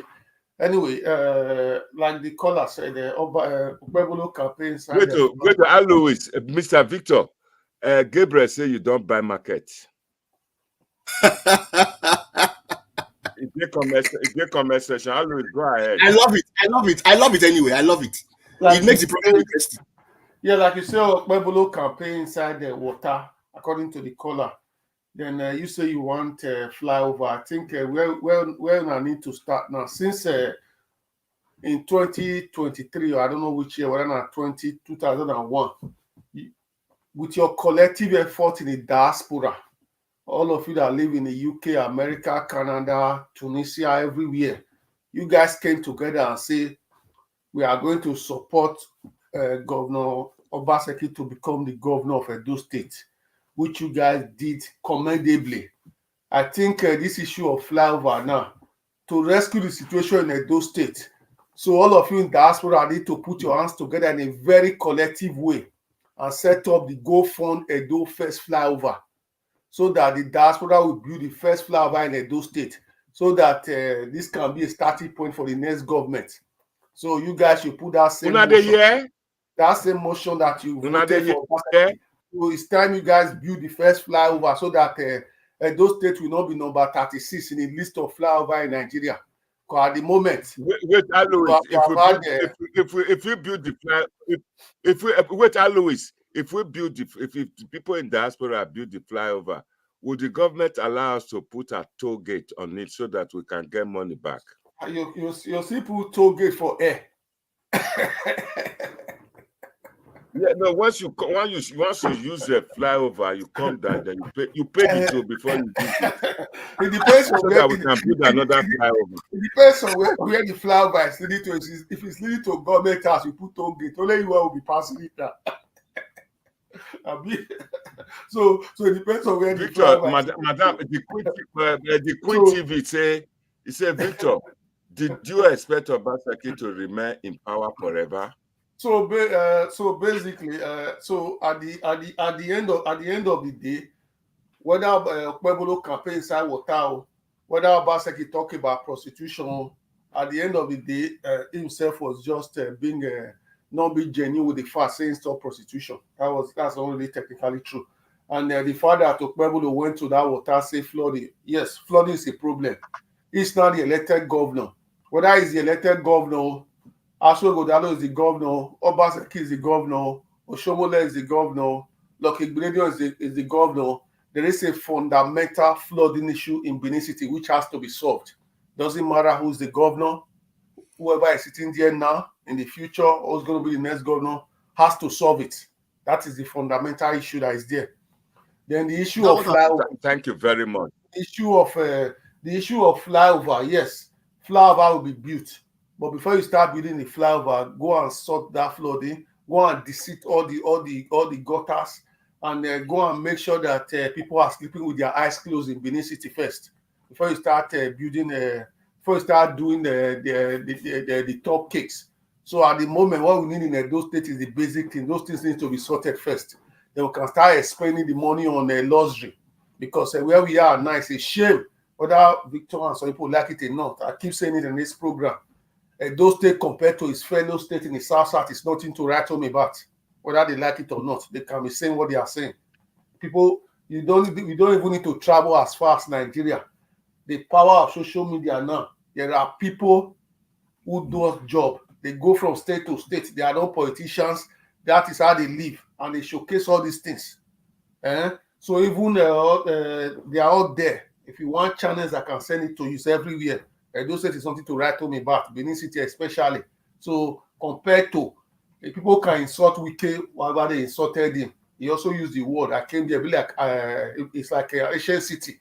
Even Peter Obi in this campaign, and Nasa Yusuf, they flew to Benin and used the same word. They were disappointed in Benin City. So people can be disingenuous and say, oh, Obaseki this, Obaseki that. It's a simple truth. Unless they want to agree or they just want to keep following blindly. This man has fixed Benin City. He has failed when it comes to that city. Yes, of course, he has done well in several areas. Those areas he has done well is also there. But my advice to the incoming government is whatever happens, don't just go and do Wike versus Amechi or some other people versus some other people. Do Buhari versus Jonathan, which is to say, whichever project Obaseki has left behind that is completable, go and complete it. Don't get there and say Obaseki then start that road or start that hotel or whatever and abandon it. Life does not work like that. But Oshomole said they will destroy ShopRites now. Listen, that's a campaign, whatever, it's not going to be destroyed. That's just campaign talking. So at the end of the day, they have to preserve what needs to be preserved. They have to continue with those projects that Obaseki has have completed, that's yet to be completed. Because at the end of the day, we can't continue all this. One government come, you abandon this. Because Obaseki abandoned this water problem. He was the one that abandoned it. It was already being half solved. He abandoned it. So we have to continue in everything. No, and at the end of the day, it's for the benefit of those. That's the truth of the matter. And the issue of people that called and said they will start holding Pueblo from day one, start criticizing him. I think they are just also playing politics. How can you criticize a man that just sit down in a chair on day one? I don't know what you want to criticize. If you're able to criticize him in 1 month, I don't know what you want to criticize. My good comrade say you go criticize him from day one. Good comrade, you are my friend. You cannot criticize a man on day one. I don't know what you want to criticize. The man goes to Ego Square. They give him his certificate. They swear him. What is he next to do? He will go home and drink pepper soup and dance with his family. What do you want to criticize on day one? So the reality of the matter is that whether people like it or not, like my caller said, Obaseki never really got criticism in the first 4 years. That's the simple truth. Everybody can argue about it. He was not really criticized. People supported him. They allowed him. So when the second term came, he thought, say they are fighting. Then people even say, okay, we will support you as they are fighting you. They started doing, they are fighting me to share money, which is the new way as a politician now in Nigeria. They'll say, Godfather, share money. You now also sit in Rivers now. Fubara, they are fighting him. The money doesn't want to share for wicked people. He's not sharing the same money to buy new people. So that is how these people are all working. And instead of doing project, they'll be using their fighting to deceive their citizens. So at the end of the day, what's going to happen is that Pebolo has to work. So for me, like I always say to every people, I will not criticize a man in 6 months. In fact, I'll give a man a year to show me what he can do before I criticize him. But that doesn't mean that I will say you shouldn't go and deceive that road. You shouldn't go and pay teachers' school fees, teachers' salary. You should go and do that. But when it comes to your Gele seaport or your flyover, I will not expect him to do it in 1 year. But if he tells me that in 2 years' time I will do that flyover, I will listen. If after 2 years he doesn't do it, I will criticize. Like I said, when they talk about Gele, I said Gele seaport is just it's audio. Nothing like that will happen. 8 years now, I've been vindicated. Many things I said those days. So all I can say, Mr. Victor, we all want flyover, and I support you. There should be a flyover, whether it's to the museum or to Rama Park or wherever. One has to be there, like you said. Pebolo campaign side erosion. Pebolo, you need to go and solve the erosion in Benin City. So don't leave it for the government of if there are 8 years or 4 years you spend. Don't leave it for the man that come after you, because we can't be leaving it for the next man every time. Because when you guys were in that place dancing on the high stage and the pillow and say, I'm going to do this, I'm going to do that, I'm going to fix that, we didn't beg you to say it. It's not by force. Just go to that, say nothing and go home. Then we all know that you have nothing to say. That's all I can say. Exactly, Alois. That's what I've been saying. Thank you very much. That's what I've been saying since. Victor, I don't any time up 1 minute. 1 minute. Just round up 1 minute. Okay. Like I was saying, I don't have any animosity against Okpebolo. I don't know him personally. I've never met him before. You know him. You know him. He relate to you. Yeah, for no.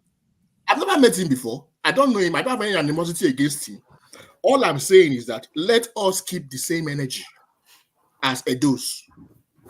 Let's not say, because Okpebolo is there, and let's be softer. No. We have to keep going. If we want development of our state and our country, we have to keep calling our government officials. We have to call them out. So let's keep the same high energy. I like the way Obaseki was criticized with really high energy. Let's keep it the same. Let's not be sentimental and say no. So Alois is right. If Alois say he gives him 1 year, if after 1 year, then he cannot come out and actually say what needs to be done and what has not been done, which is fair enough. Put him on his toes. Yes. Which is fair enough. But we have to keep the same energy. That's what I'm saying, because our country is on its knees. Our country is. Things are really bad in Nigeria. So we have to keep government. Thank you very much. Your time is up. Your time is up, Victor. My people, I greet everybody today. Especially, I will greet our sister, who just joined us, Madam Felicia Bodom, Mrs. I greet you. The Queen, the nurse, where they look after us for UK, I greet you. I greet you, Joshua, and the wife. May God bless you all. I'm really happy today, the turnout. I can see people with the help of social media, people are now talking. And with that help of social media, now make them put Obaseki on his toes. 9 minutes of his administration, he started doing some rickety road. But report reaching me from Benin City, they said the roads, they don't stand the test of time, 2 months, and that's it. On the whole, Obaseki wasted a lot of billion. I overheard one of the panelists who said Edo State is owing about 600 billion naira. We are not seeing what that 600 billion debt or the federal statutory allocation to Edo, we are not seeing the reality on ground. My people, I greet you now today. Like I tell you now, we will try to bring Asue Ighodalo here to come tell us that thing we say we want to do. And we go beg him, say, if you love Edo, make you join hand with Okpebolo. Make una fix Edo. that thing where you say you know, but I know say you deal with Obaseki, right? With to add Oshomole where you take the seat of government for there, 16 years. Now you did there, and people they talk say I do not go flood full everywhere. So we can see where would they go now. Say the mandate. It be like say nobody steal your mandate because Okpebolo, I mean, Alu say you need to have something before somebody take it from you. You never get her. And Gabriel still talk and say you need to get something before person go take am from you. And me talk say for UK where I did for develop world, if somebody thief something, you go report to police. Police go investigate her. Then they go charge the person to court. On this note, I greet everybody. This week, we go bring Abatobaze come because now him be the, what we they call a spinner for Obaseki. That is the spin doctor for Obaseki. And we go try bring Asue Ighodalo come, may come talk. We know the campaign again now. A lot of people, they call this platform APC platform. Okay, wherever way you call it. But God knows, na middle I stand. But APC na my party, according to Iranomigo. I still be APC. I did APC. I get my card. I showed now my card. So my people, that's what we see on today. And another thing where we want to talk. We hear a lot of things say money not there, but the problem where we did now from previous government, we find realistic value for our naira, and that the only thing that can save us, make we hear and when our brother talking just now, Gabriel, he said make we boost that agriculture. When we boost that agriculture, we can raise trillions of naira, uncountable money from there. And I hear when Gabriel talk, say China and all those Singapore, say Vietnam, they live on agriculture to raise that money. A situation whereby we just put all our life on oil where they come from Delta, South states of Nigeria, and that way we don't even get capacity to drill the oil out, may we go sell. The one way then the drill come and I then say they want sell for Dangote now, make the take do fuel for us. The citizens, we need to try and encourage our people to go back to farm. If we eat belle full, we go fit event. This now how I see it today. Next week, this week where we just enter, so we go bring our people in and people where we talk. Omosede Igbinedion, Asue Ighodalo, and Abat Obaze, made them come talk to us too. Let them come support Victor get the badge today. That's what we say today. May God bless everybody. Thank you very much.